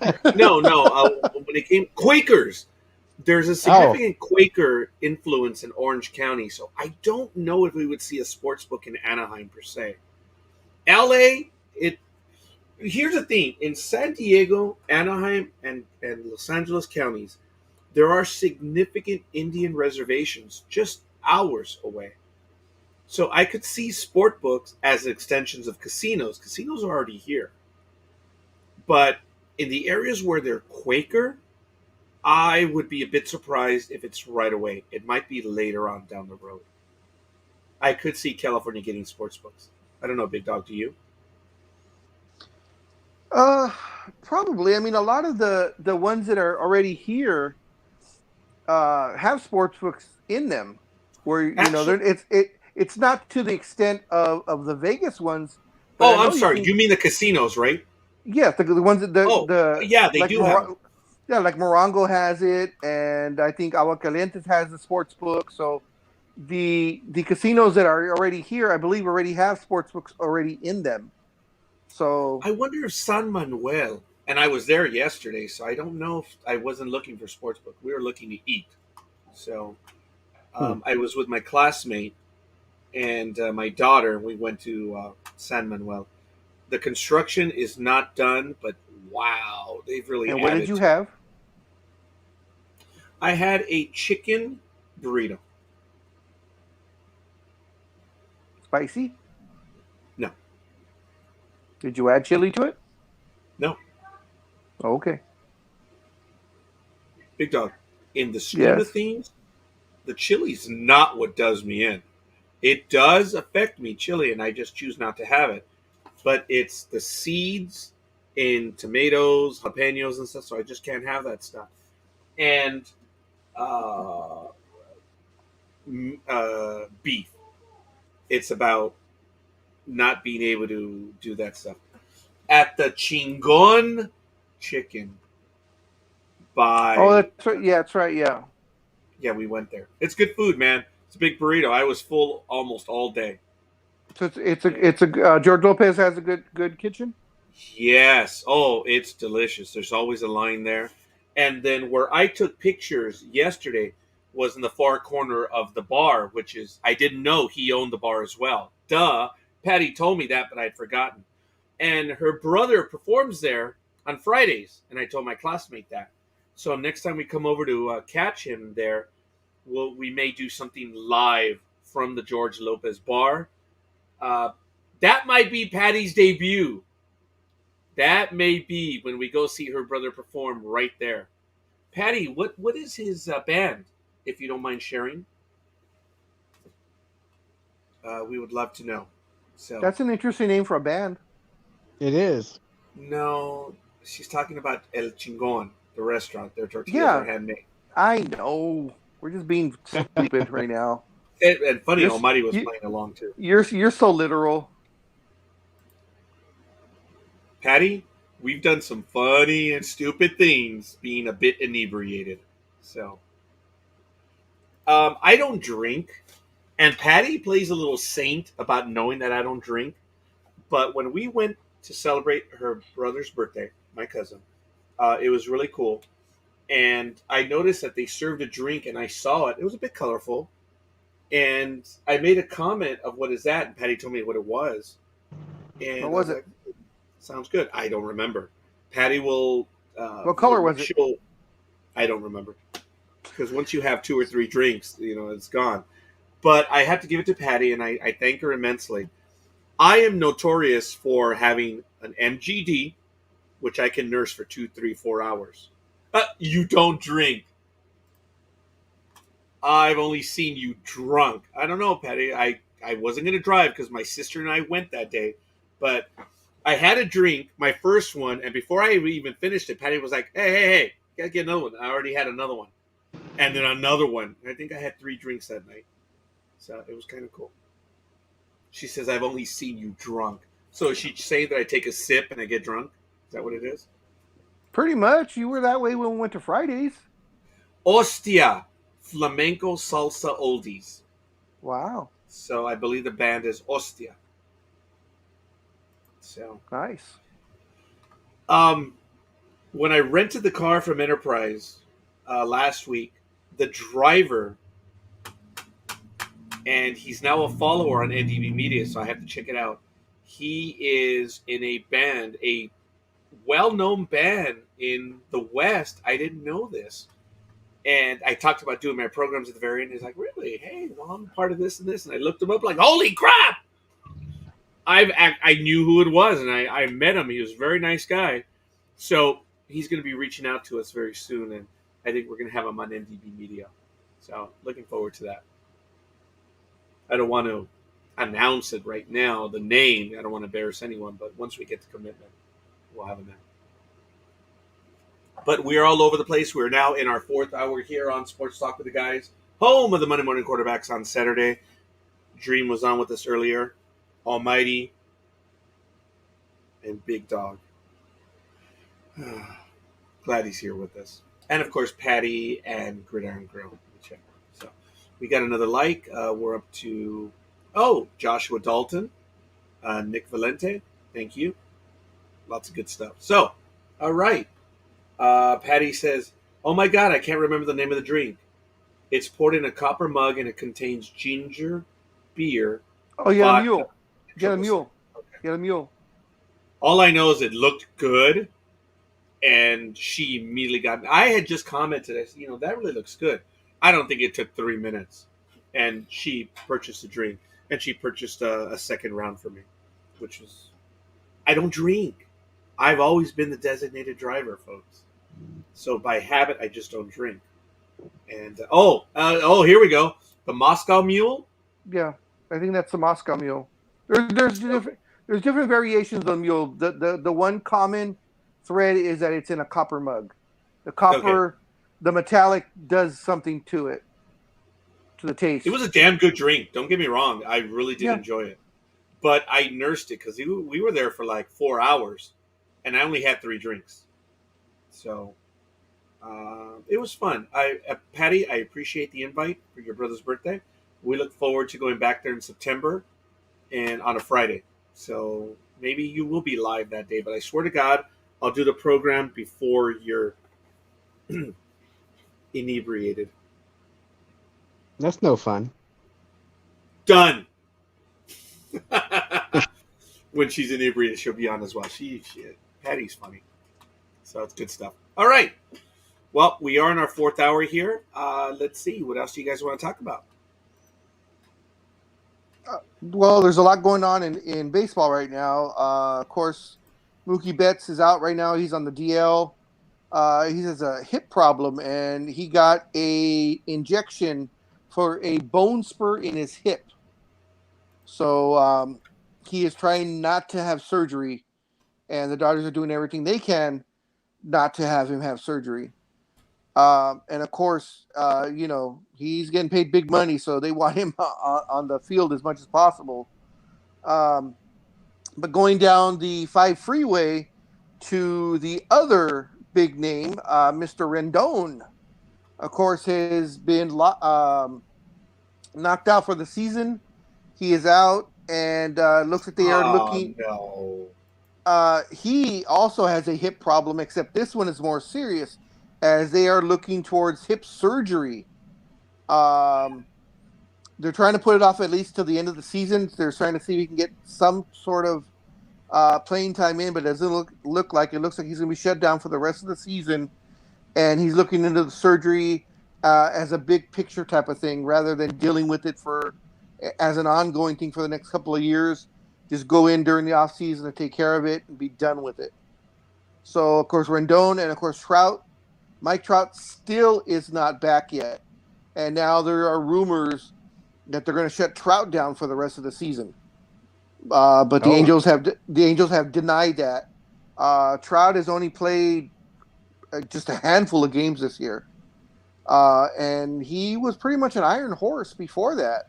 He didn't miss very many games. He missed about 15 games last year. Last year, yes. And then that was like one of the first times. Yeah, and this year was some sort of calf strain, if I'm not mistaken. Let me see if I can find out exactly what it was. But I know Trout, he's been, I mean, it would have been great, if Rendon and Trout and, of course, Ohtani would have had their, if they all would have been active and having their regular type seasons, it would have been who knows what the Angels could have done. But the Angels are just, they're a mess. I don't know what's wrong with those guys. Oh, did we lose the big dog? He may have frozen. I think so. Oh, there he is. Big dog. We lost you for a moment. What was I'm that? back. He's kind of there. Yeah. You're kind of there. You're back. Well, in your guys' opinion, what is wrong with the Angels? Because you look at on paper, you look at their lineup, and it should be great. And I mean, it's anemic sometimes, the runs they produce. Their pitching has always been suspect. I for the longest time was saying Socha had just been there too long, and they needed a change at the top of at the head of the table, and they got rid of Socha. But there's been no difference. They're still a last place or second to last place team year in and year out now for much of Trout's career, and that's 9-10 years now. What, in your guys' opinion, is wrong with them? It's bad management. It's flat out bad management. Dipoto, You guys know it should have been that young lady who's now with Myanmar. Before Dipoto was hired, it should have been Kim Ing. I believed it then, just like I believe it now. Dude, I have been on the bandwagon for Kim Ing for over 10 years. She's overqualified, and she was never given the opportunity. She's been given it. But anyway, they went for Dipoto over her. History will judge who's the better GM. But Dipoto was not a good GM. And they don't have good scouting development. They Yeah, don't. right now There's the no talent. right now the GM is Perry Minison. Yeah, he's in his first or second year. Yeah, I believe it's No. second year. It's bad. Look, Mr. Moreno, you need to bring in people that know the game. And it comes down to you, Mr. Moreno. This team has been bad. It's been bad for a while now. You need to put executives in place that understand. Metrics aren't everything. You still need scouting development. The metrics allow you to find those diamonds in the rough. They still have to be chosen correctly. And folks, up until Moreno buying the team, Edmonds, DiSarcina, Schofield, Joyner, oh my God, names, McCaskill, Selman. Look, guys, the Erstad. Yeah, I know. I apologize. There's so many names. Oh, we just lost. Almighty. The Angels had a regular, Lee Stevens. There was another first baseman, JT something. I forget his name. JT Snow? JT Snow. Guys, the Angels used to have a pipeline of talent. Where is that talent now? Almighty, what's wrong with the Angels? What? That's their problem. What? There's nothing coming in from the farm. It's bad management. It always comes down to that. But I don't know. I don't pay attention that much to the Angels. I mean, you guys are in California. Yeah. You guys are in California. I mean, it's hard enough. I mean, I know what's going on, but the Angels. Yeah. And so I don't know. I don't know anything about the Angels except that they play in California. Yeah. So I was just looking it up. Mike Trout has missed, and this was from August 11th, so this would have been Wednesday. Trout missed his 75th game at the time. So let's say they played Thursday and Friday, so now he's missed 77 games on what's called a calf strain, a right calf strain. It says, of course, this is his the longest amount of time he's missed. He's been in the league now 11 years, and said that his progress stalled after he felt some discomfort after a couple of days of running the bases.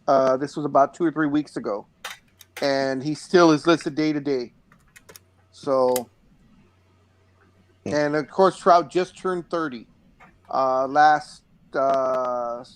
Excuse me, he turns 30 today. He's 30 years old. Happy birthday, Mr. Trout. And we will be there to add to your salary, Mr. Trout, today. Maybe we'll get a show Ohtani home run. That would be nice. I'm looking forward to him playing. There's no doubt. He pitched day before yesterday, so I do not think we'll see him. Well, batting, yes. Oh, batting wise, no, I'm saying it would have been cool if we could see him pitch. Because actually, he turned in a very good performance day before yesterday. I think when they won, I think he pitched 7 innings, struck out 6 or 7, and I think only allowed 1 run, maybe 2 runs. So it 7 innings, 2 runs. That's good. Yeah, and especially period. I mean, we've seen his pitching record. It's just above average, maybe. Well, career guys, come on, career. It's pedestrian at best. But this year, together. Yeah. And folks, just because I'm not done with this and I'm going to carve more, Ohtani You are. has been, up until this year, pedestrian at best. The numbers speak for themselves. This year, oh my God, Ohtani is having a fine year. He is probably already the greatest two-way player of all time, but he's only done it for one effing year. He's been hurt every other year. So to call him the greatest, that's a stretch. I only did it because I wanted to suck up to someone right now. But beyond that, that's it. He's having, I don't even think it's a great year. It's a damn good year. Again, it's not my opinion. The numbers speak for themselves, folks. Anyone would kill for his numbers, whether they be pitching and or hitting. And the thing is, he's doing both. So he sucks. No. Ohtani is doing well this year. He does not suck. He has sucked in years before because he's always hurt. There was always something. This year he's doing well. Okay, so for this year, these are his line. This is like he's played in 111 games. Yeah. 389 at bats. He has 104 hits, 77 runs. He's hitting 30. He's actually leading the league right now with 38 home runs, 85, Wow.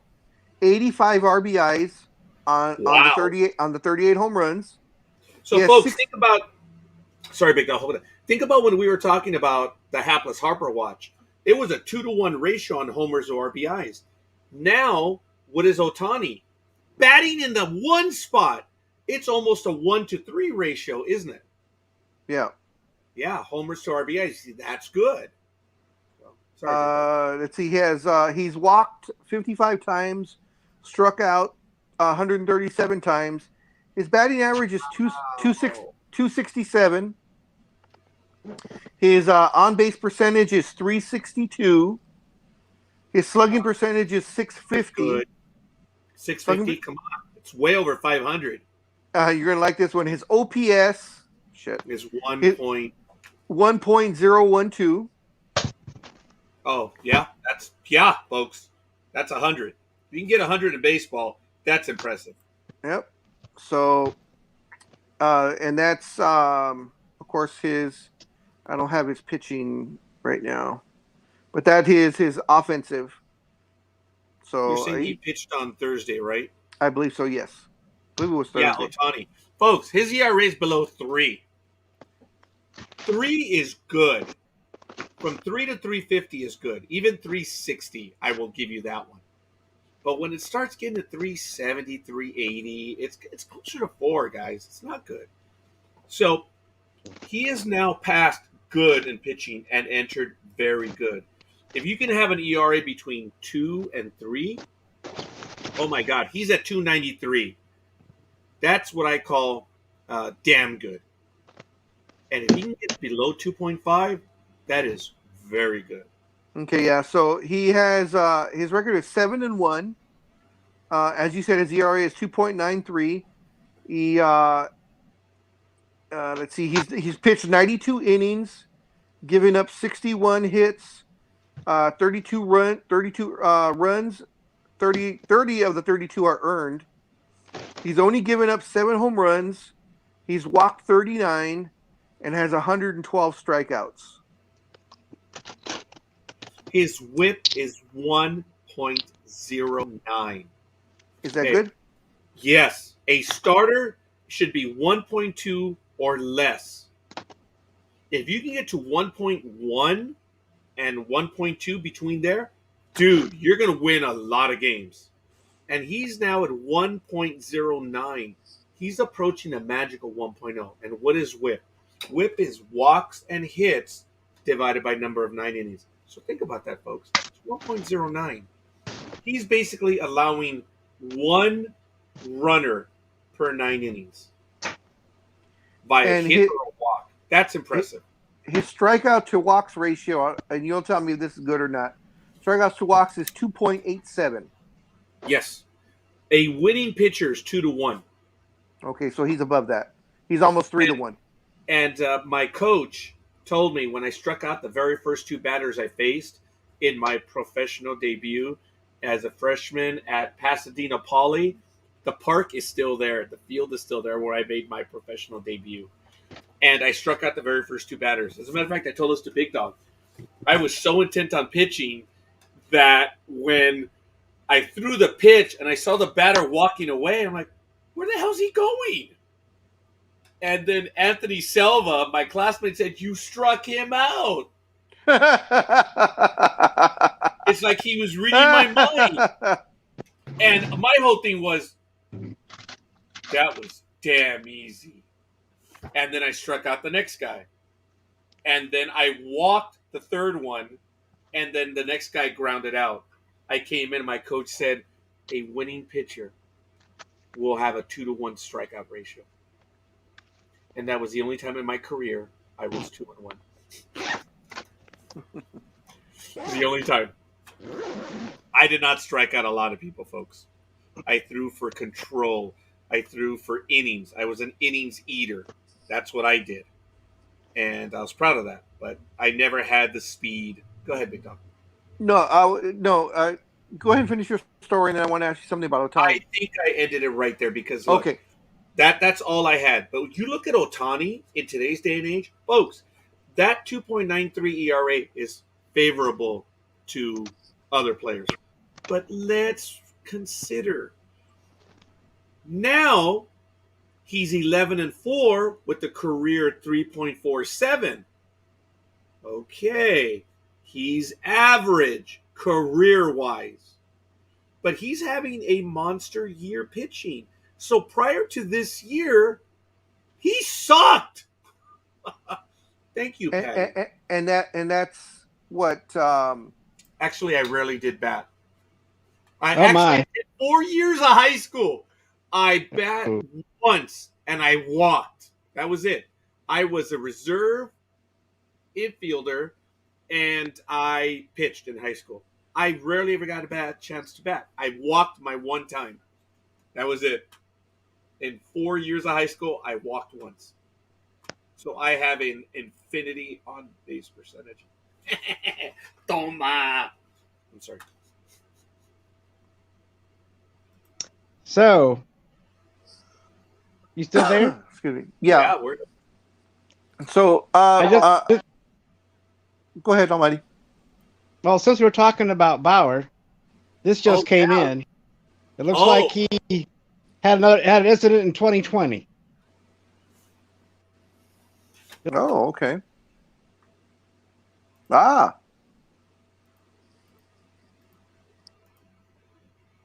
What a shock. Here's the chat. It's in the chat room. I'm going to the article right now.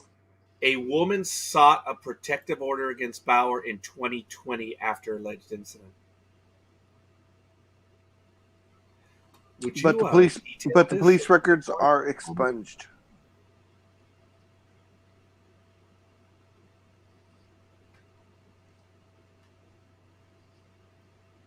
Wow.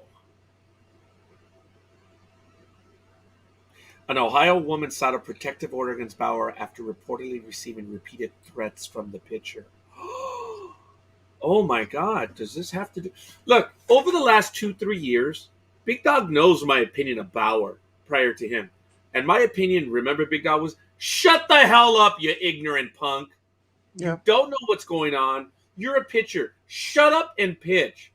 But you mouth off. He was talking about, remember, he was the one that said, I got to get me mine. I have to get me mine because you don't understand what it is to be here. Oh, none of us understand what it is to be in the major leagues. Okay, sure. I get it. Oh, my God. Ladies and gentlemen, okay. We're back to normal. The doppelganger came in real quick. We had you twice, Almighty. I know. I'm trying to figure out where I am. Oh. That's funny. It showed that I don't know. I can't find what I'm looking for. Okay. Anyway. Look down, use your right hand, and you should get there. I forgot. I don't have a magnifying glass right now, so Oh, he's so humble. The great Almighty. That's why I bow to you. Police arrested the woman for underage drinking at the time. Uh-oh.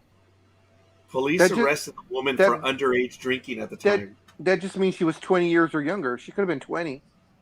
That's underage drinking. Okay. The woman was an adult at the time of the encounter. There you go. See? Jump into conclusions. But was not the legal drinking age.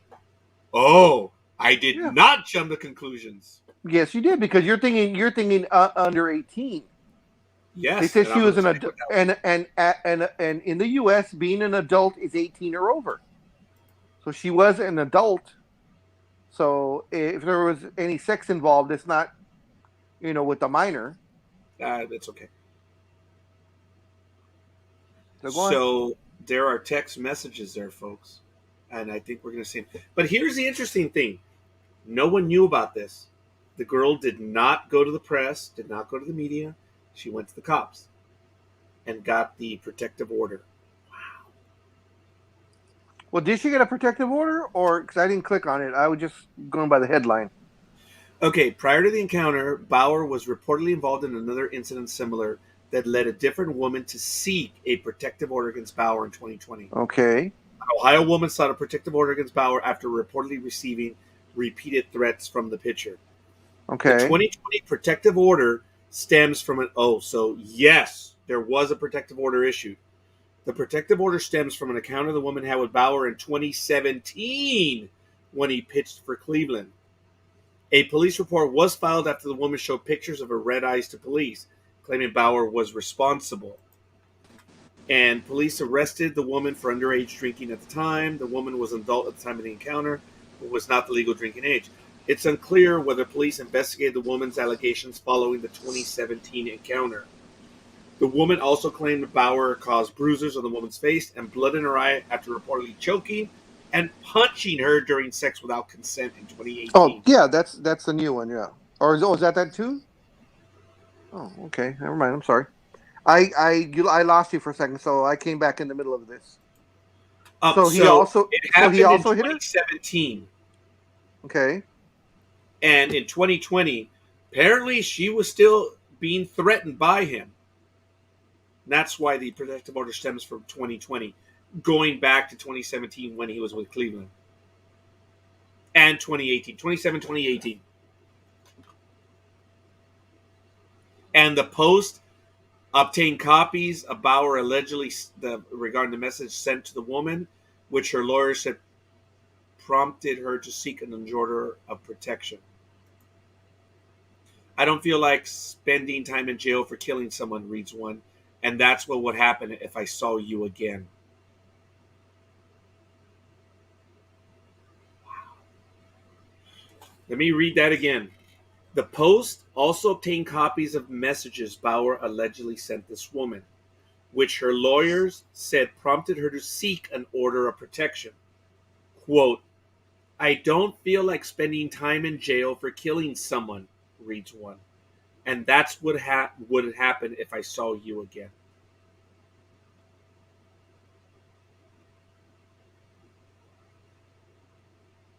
Wow.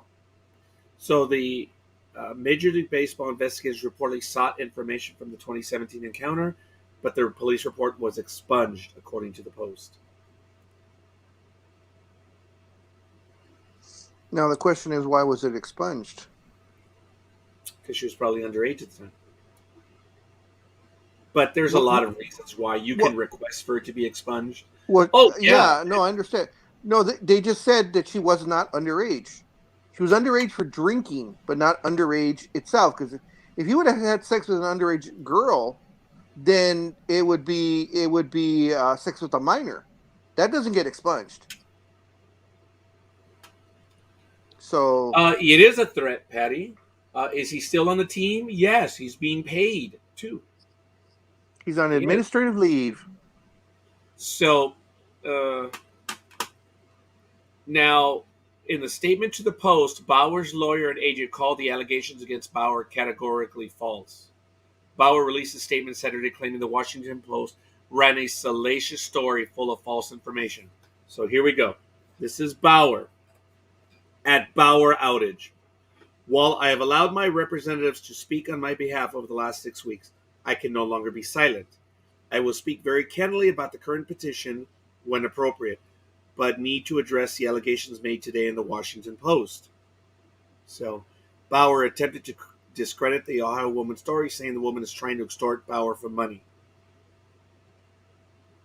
Well, if it went public, I don't think she's trying to extort. Yeah. I didn't think about that when this was going on, but we in the past have used the phrase here on Sports Talk with the Guys, where there's smoke, there's fire. But I guess we're older now, so we understand that we're not going to be right-wing terrorists that make up everything and try to make up a story. We've been quiet about the Bauer situation other than just reporting it. We've not implied anything. You know I am not a fan of Bauer. I should be chomping at the bit on this story. But no, I've kept quiet about Bauer. We've commented about what has been reported, and that's it. But now there's another story that has a police report attached to it. A protective order. Did a protective order exist? Okay. If it did, and the Post says it did, which can be backed up, well, where there's smoke, there's fire. We'll see. And he says it's categorically false. What's categorically false? What he did to her? Because there is a protective order. Or there, I don't know if it was or is, but what? Yeah, see, that's what is I'm trying false? Him doing stuff to her? Him threatening her? You see, he said the story is categorically false, which means in its entirety, it's wrong. A good reporter then has to say, well, they have texts that claim you threatened her. Is that false? See, that's what they're supposed to do in follow-up, and right now no one's had the chance. Because number one, he's not talking. Two, see, when they say it's categorically false, they say the entirety. And then they have to get specific and ask that. No one's had the chance to ask him that. And of course, he's not going to answer that. Go ahead, Big Dog. No, I'm just. This isn't very well written. Oh, really? Only because of the way, like this one sentence here. The woman also claims Bauer caused bruises on the woman's face. So is she talking about another person? Is she talking about herself? Because to me, I would have written it. The woman also claims Bauer caused bruises on her face. But in saying, the article's lacking. Yeah. So I don't know if, because originally what it says is she was arrested because it says that of course the protective order stems from an encounter the woman had with Bauer in 2017 when he pitched for the A's. A police report was filed after a woman showed pictures of her red eyes to the police, saying Bauer was responsible. The police then arrested her for underage drinking at the time. It says the woman was an adult at the time of the encounter, but was not of legal drinking age. So they're taking it to be her eyes are red because they're bloodshot because she was drinking so much. And that's why she was arrested. So they probably I'm assuming, they usually just don't arrest you for your eyes being that way. So she was either given a breathalyzer or given, the sobriety test, and she was arrested for that. And then she claimed, that Bauer hit her in a choking and punching incident during sex. Because it does go on to say that Bauer threatened her.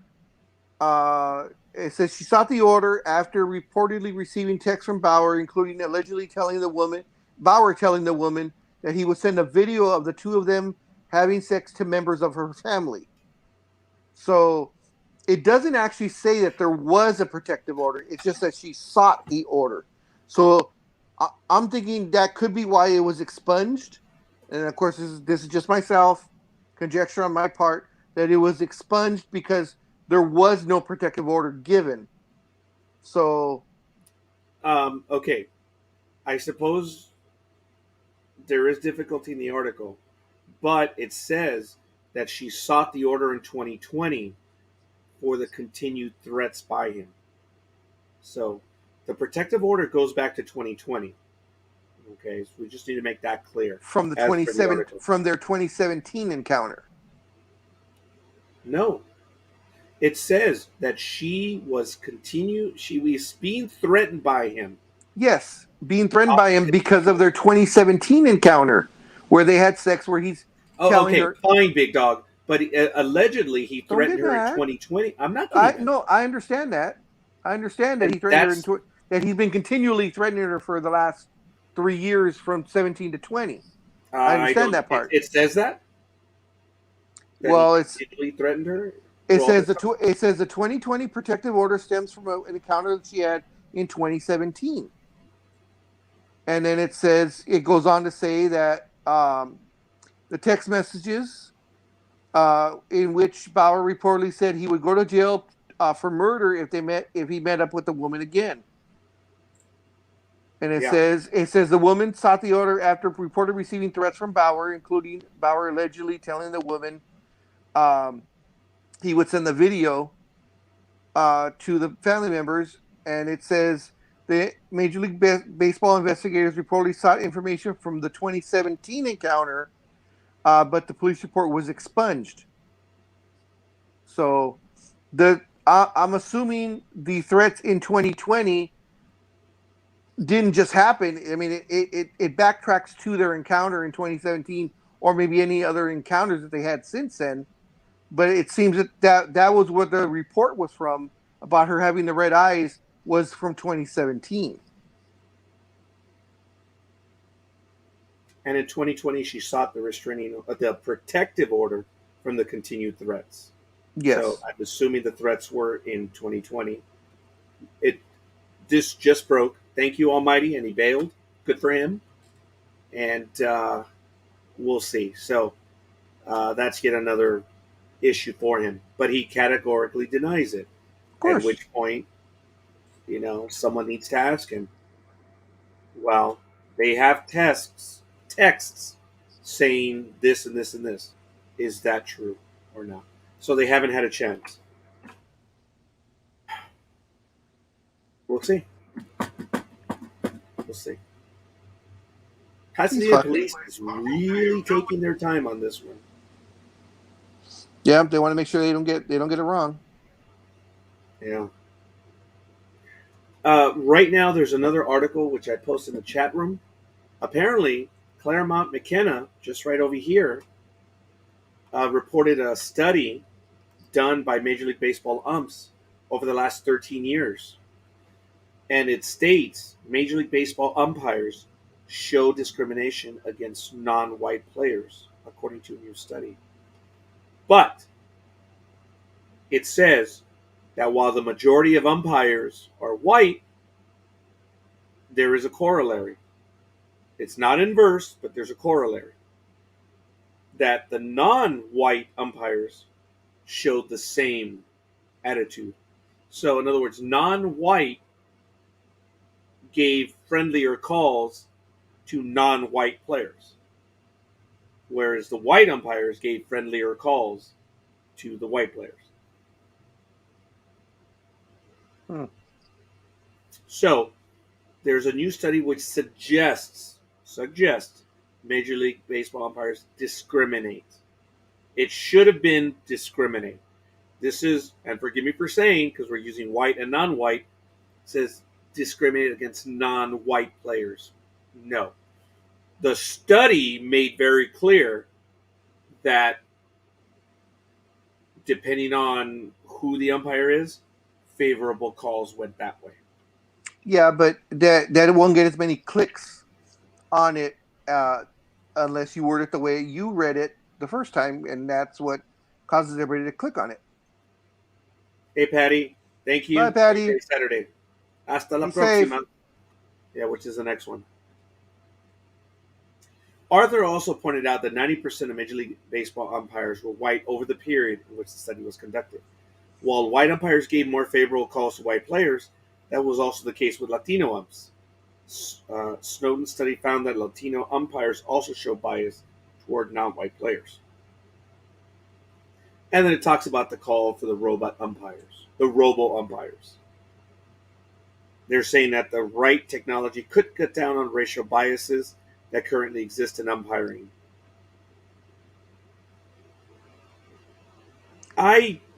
Wow. It is so subtle, 0.03%, but over the course of a season, that can make a difference. I don't think anyone. Go ahead, Big Dog. No, I was going to say, you say the robo umpire is coming, and I believe they're using it in minor league ball somewhere.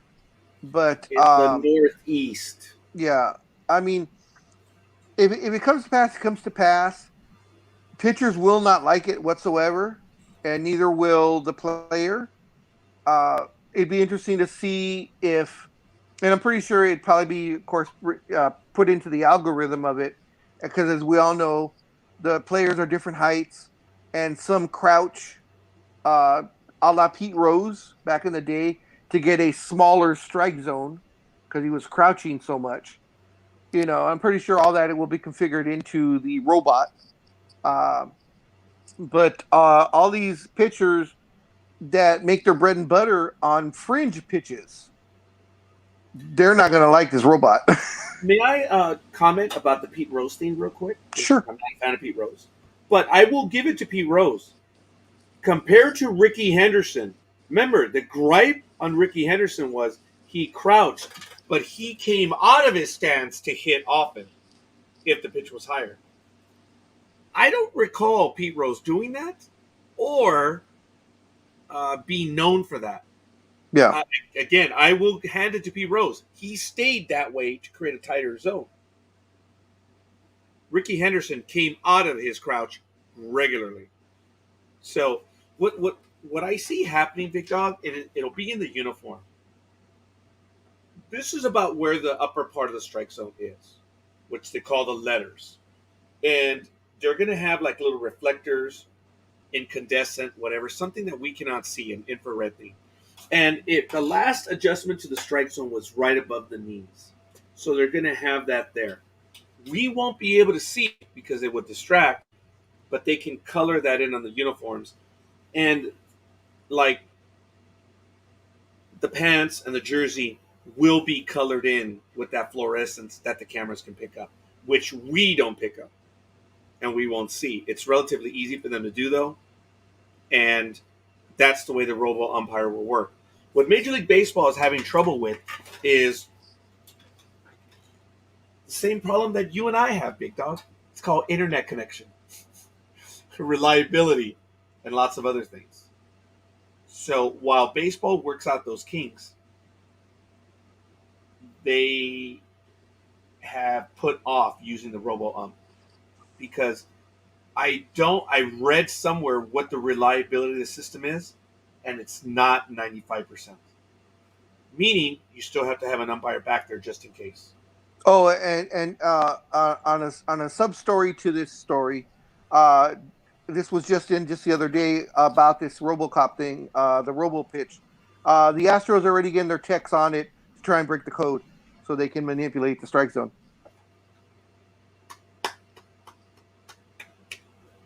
Oh, I'm wondering.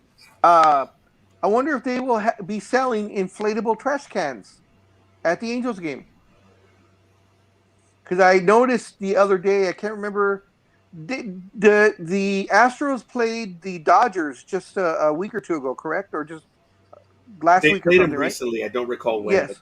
And the inflatable trash can for those games replaced the beach ball that gets thrown around. Because I saw a couple of times where I just, in between whatever I was watching, I switched to the Dodger game, and I saw an inflatable trash can kind of floating around in the stands, being hit to and fro. That is funny. Wow. Any chance we could get what's his face? The one that didn't want to take his shirt off. What was his name? Altuve. Any chance we can get him on Sports Talk and Uh, ask well, and ask him what happened to his tattoo? Since he oh said yeah, the since baseball world lost their mind on that. because he took his shirt off and he was like, "Yeah, I took my shirt off. Look at me, I took my shirt off." And everybody's like, "Yeah, you took. Where's your tattoo that you talk about? You said that was And why." well, there were actually two stories that his wife did not want that to happen. Remember? Yeah, and I thought, but wasn't the it's because the wife didn't want the tattoo to be shown? I thought it was kind of intertwined. It was, I mean, of course, a lie nonetheless. Because he, oh, what is she saying? No, never mind. I don't know. Okay, Gridiron Girl, have a good one. Enjoy your time. Try and keep cool. Because I believe you're up in Death Valley, or where the hell are you at? You're in I don't know, somewhere. but she was up by the river. Yeah, Yeah, she's always out by the river. yeah. She knows how. She knows how to do it. Between her live pictures and your assistant's live pictures, I always get to see who's drinking what. Usually, Gridiron Girl has a bottle of beer of some sort, which is fine, which is great. Again, a hot day, and of course, your assistant is always kind of a mixture of beer, mixed drinks. Now, here's the funny thing, and I can say this: my assistant Okay. is part of the firm. So is Gridiron Girl. She is going to be handling our payroll next year. I already spoke to her about it. She tentatively agreed. We still have some things to work out, but she's going to be coming aboard in late December and January to help us out with payroll issues. And I'm serious. I need someone to do that, and I'm working out the procedure. It's taken us a year to figure out how to do this, and I need an off-site individual to handle payroll, since she was and is a prior payroll clerk, payroll manager extraordinaire. She will be heading up. Well, she's going to be the only payroll clerk we have, so I don't know. I'm gonna bring her aboard as a payroll clerk. I don't know if I'm gonna bring her up as the head of payroll. It's subtle, but she is. All kidding aside, she is. I need someone to handle payroll. We did talk about it. So, is she talking about the Colorado River or what? I'm back at CO. Probably Okay. because she was. Let me see if I can pull it up real quick. I'm so happy that she's getting out because she'd been stuck home for a long time too, like all of us. She was. Oh, I was talking about the Hall of Fame speeches that you avoided to talk about. That's why I said never mind. I am so sorry. She did ask earlier about that. She's in Joshua Tree. Okay. Oh, so she's over here, east of us. All right. At least yesterday. No, at least I did yesterday not was hear them. us. I did not hear them. I did not. Why, Gridiron Girl? What's up? Did you, Big Dog? Did you get to the Hall of Fame speeches? I know there was, and I'm pretty sure she's talking about, of course, the Football Hall of Fame. Yes. Peyton Manning, I kind of heard his a little bit. He made fun of Brady, but I really didn't hear him. Congrats to those guys. It's interesting that the numbers are in, going back to baseball. The most watched regular season game since 2005 was Major League Baseball's Field of Dreams game.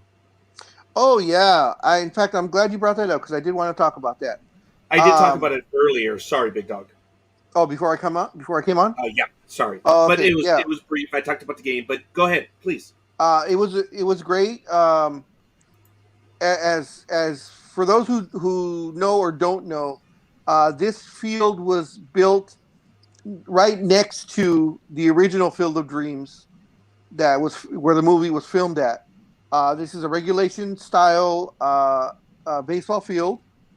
I believe it holds. It's a small amount. It was like 57 or 6,700 people. But it was great because this was the first time they're doing it. Hopefully, it's a yearly thing. It was very exciting for a lot of people. It was definitely made for TV. They did it right.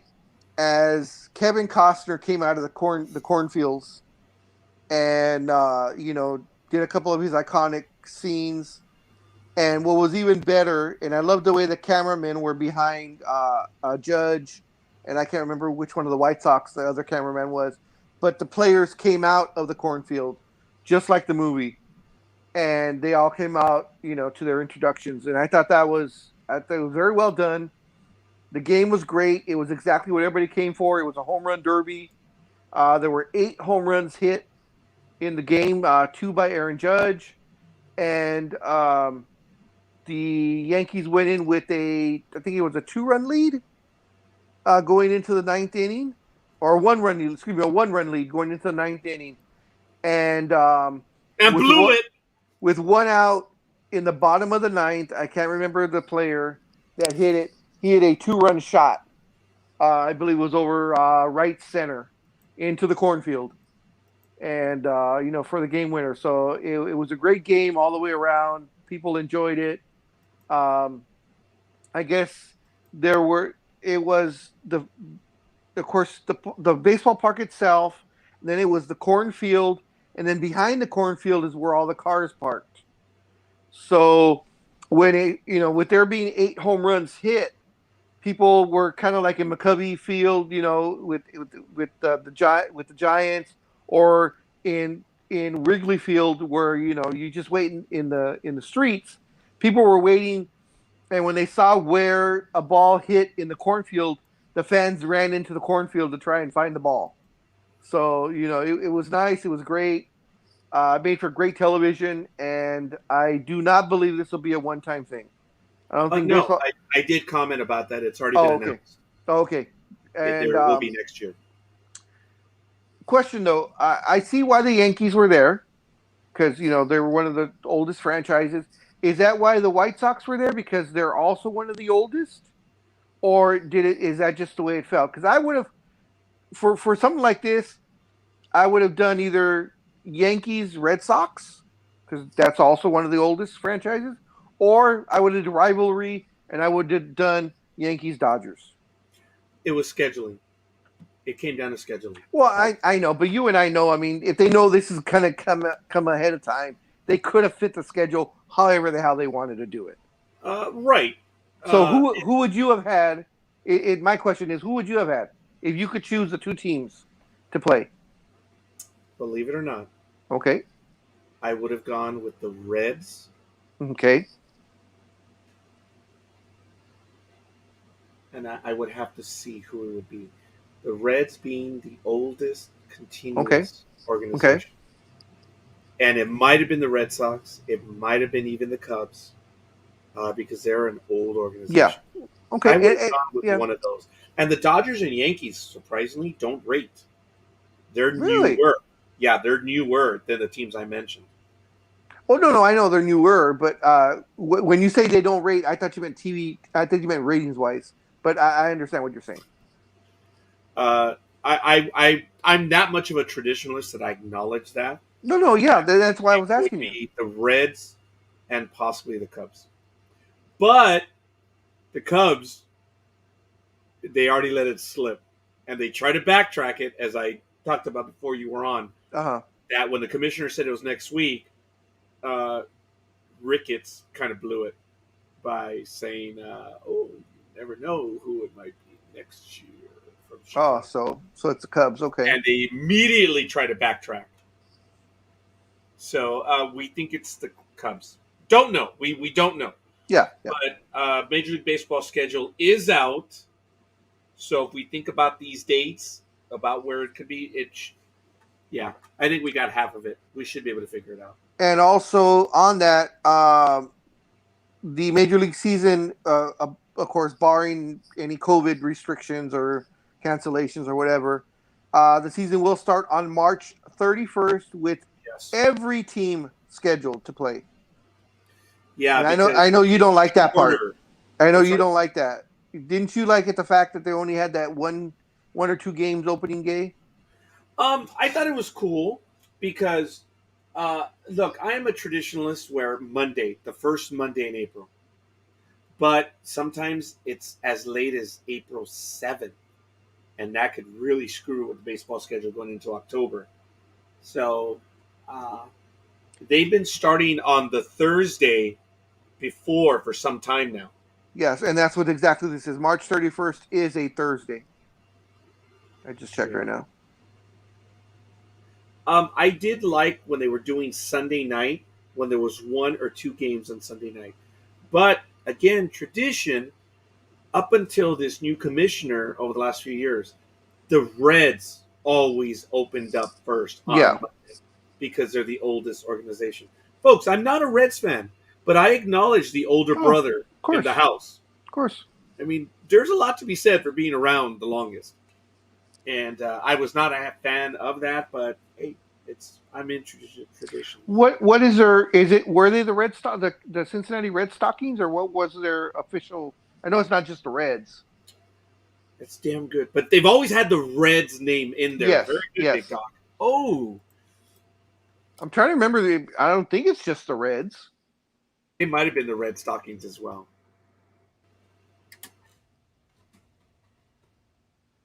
And since you're a historian, not only in baseball but actually historian, period. You know, with America. Go back to 1869.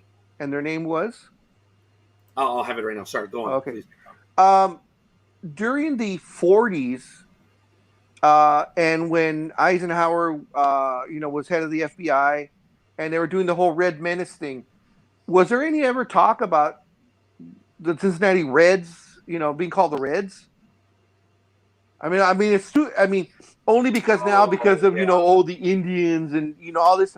And I know back then no one ever thought like that, but I'm just wondering, was there ever any connotation, being called the Reds and the Red Menace that was happening, back then in the World War II era time?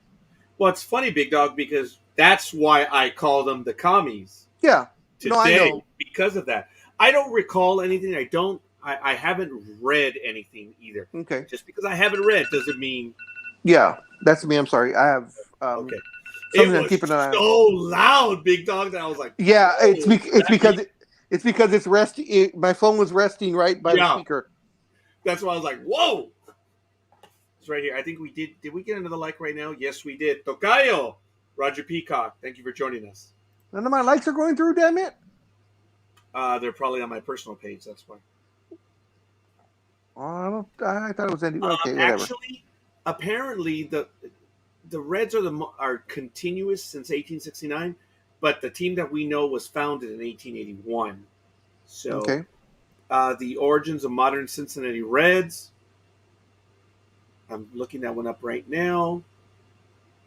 They probably were the Red Stockings.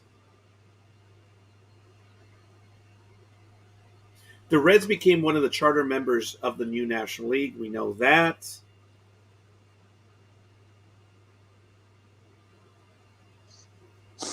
Oh, yes. Red Stockings. Okay. It was. I figured, yeah. It was reduced to Reds.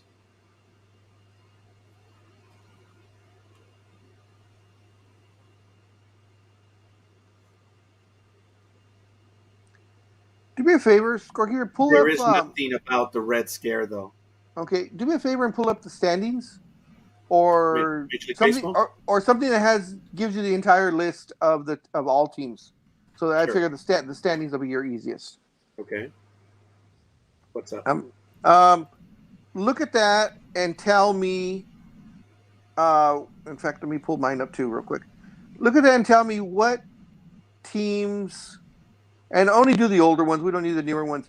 What teams have actually stayed where they're at with their names? So I'm thinking, just by looking at the standings, I'm thinking the Boston Red Sox, the Yankees, Baltimore. So the Baltimore Orioles have always been in Baltimore, is what I'm saying. In other words, they haven't. Actually, yeah. Okay. Yeah. So the White Sox, yes. The Indians, yes. They're still the Indians. Okay. The Lions, the Tigers. Yes. Okay. The Twins and the Blue Jays are old teams now. Minnesota Twins, yes. Kansas City Royals, yes. But Kansas City, if I'm not mistaken, they're the old Colt 45s from Washington, D.C. Okay. As are the Houston team is also the former Colt 45s. The Astros? Yes. Okay. The A's are the A's, right? The A's have always been Oakland. Oh, wait a Well, they've minute. always been the Athletics. Yes. But no, I believe they came over from another city. Okay.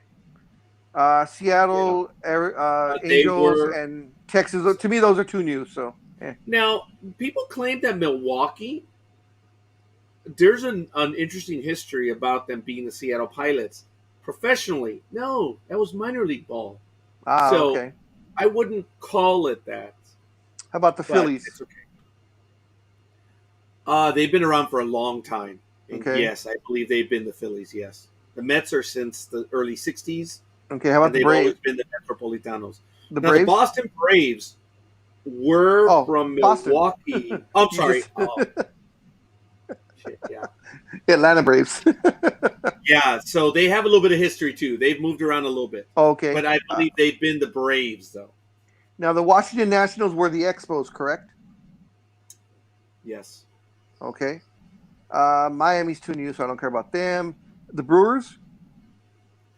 They were from Seattle, so Okay. they had a different name. Okay. Of course, we I just think they talked. were the Pilots. Oh, okay. So we just talked about the Reds, the oldest ones. The Cardinals. They are from back east as well, but they were the Cardinals. Okay. The Cubs they've always been the Cubs, Oh, correct? I wait a mean, minute. Wait, the St. Louis Browns. Wait a minute. the Browns are the football team. No, but St. Louis Browns. Okay. There may be something there. Okay. The Cubs The have Pi- always been the Cubs. Pirates the have always been the Pirates. okay, the Pirates have always been the Pirates. Okay. The Giants have Uh, always been the Giants, but they but they come from move. back east as Yeah. well. So and the Dodgers the same thing. Padres are new. Rockies are new. Arizona's new. Okay. So a lot of the older franchises haven't really moved around too much. Now, Too much. I'll go with that. the Dodgers, when they moved to the West, did they bring the Giants with them? Yes, Or okay, it wouldn't have happened otherwise. okay. Yeah, they needed to come out here because the And the Gi- schedule just would and the have been Giants were who? the Giants from New I know York. I don't. So they were the New York Giants because it was Yes. Brooklyn Dodgers. So they were the Prior New York. to the Dodgers moving out here, the World Series was always in New York. Yeah. So they were called the New York Giants. Yes. Oh, okay. Okay. That I wasn't sure where they were situated. Okay. Interesting. Thank you for that. Now the Angels, remember, they have a little bit of history too, where they were in Los Angeles in 1960. Yes. So I equate that to the Brewers as well. It doesn't count because they weren't here. But I believe the Angels did play professionally in Los Angeles as the Angels and then moved to Anaheim. So the Angels did start here in LA as a minor league and as a professional team.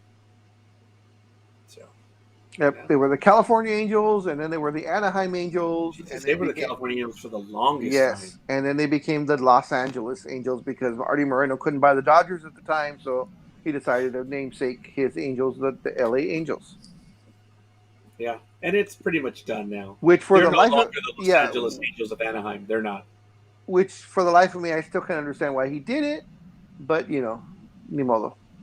He was able to do it too. He snookered Anaheim, and it's a shame because there's intent that's in the law, and it's convenient when they cite intent and then they sign. Well, that's what the contract says. It Yeah. was very clear what the intent was, and remember, we've had some awful rulings because of intent, but when it's convenient, it works. All right, well, it's after 10, so Yes, I think we're done. yes. So I will see you in a few hours. Yeah. Let's call it 3:30. Okay, sounds good. Yeah. Download the Major League Baseball app. Oh no, download the. It's called Major League Baseball Ballpark. So it looks like Major League Baseball ballpark. Okay. Yeah. You can download MLB as well as Major League Baseball ballpark. That way I can get the ticket to you, and when we go in, we just do it that way. App Store. There it is. All right. Well, ladies and gentlemen, that's pretty much going to call it. This is Sports Talk with the Guys, home of the Monday Morning Quarterbacks on Saturday for August 14th, 2021. We thank you for joining us. It's been a wonderful time on Saturday morning, being able to do what we do and spending it with you. I enjoyed this program. We've been putting up a few for a while now that I'm very content with, or most content with. So while the big dog does that, as soon as he's finished, we'll have him take us out. MLB ballpark? MLB ballpark. Okay, getting it right now. Let's see. Hold on. I got to do my little double click. All right, people. Of course, enjoy your sports. Be safe this weekend. Don't drink and drive. If you decide to drink, please, as I said, don't drive. Call an Uber, call a Lyft, call a friend, or call somebody. Just don't get behind the wheel. And if you're going to call Lyft, call early because they're expensive as shit now.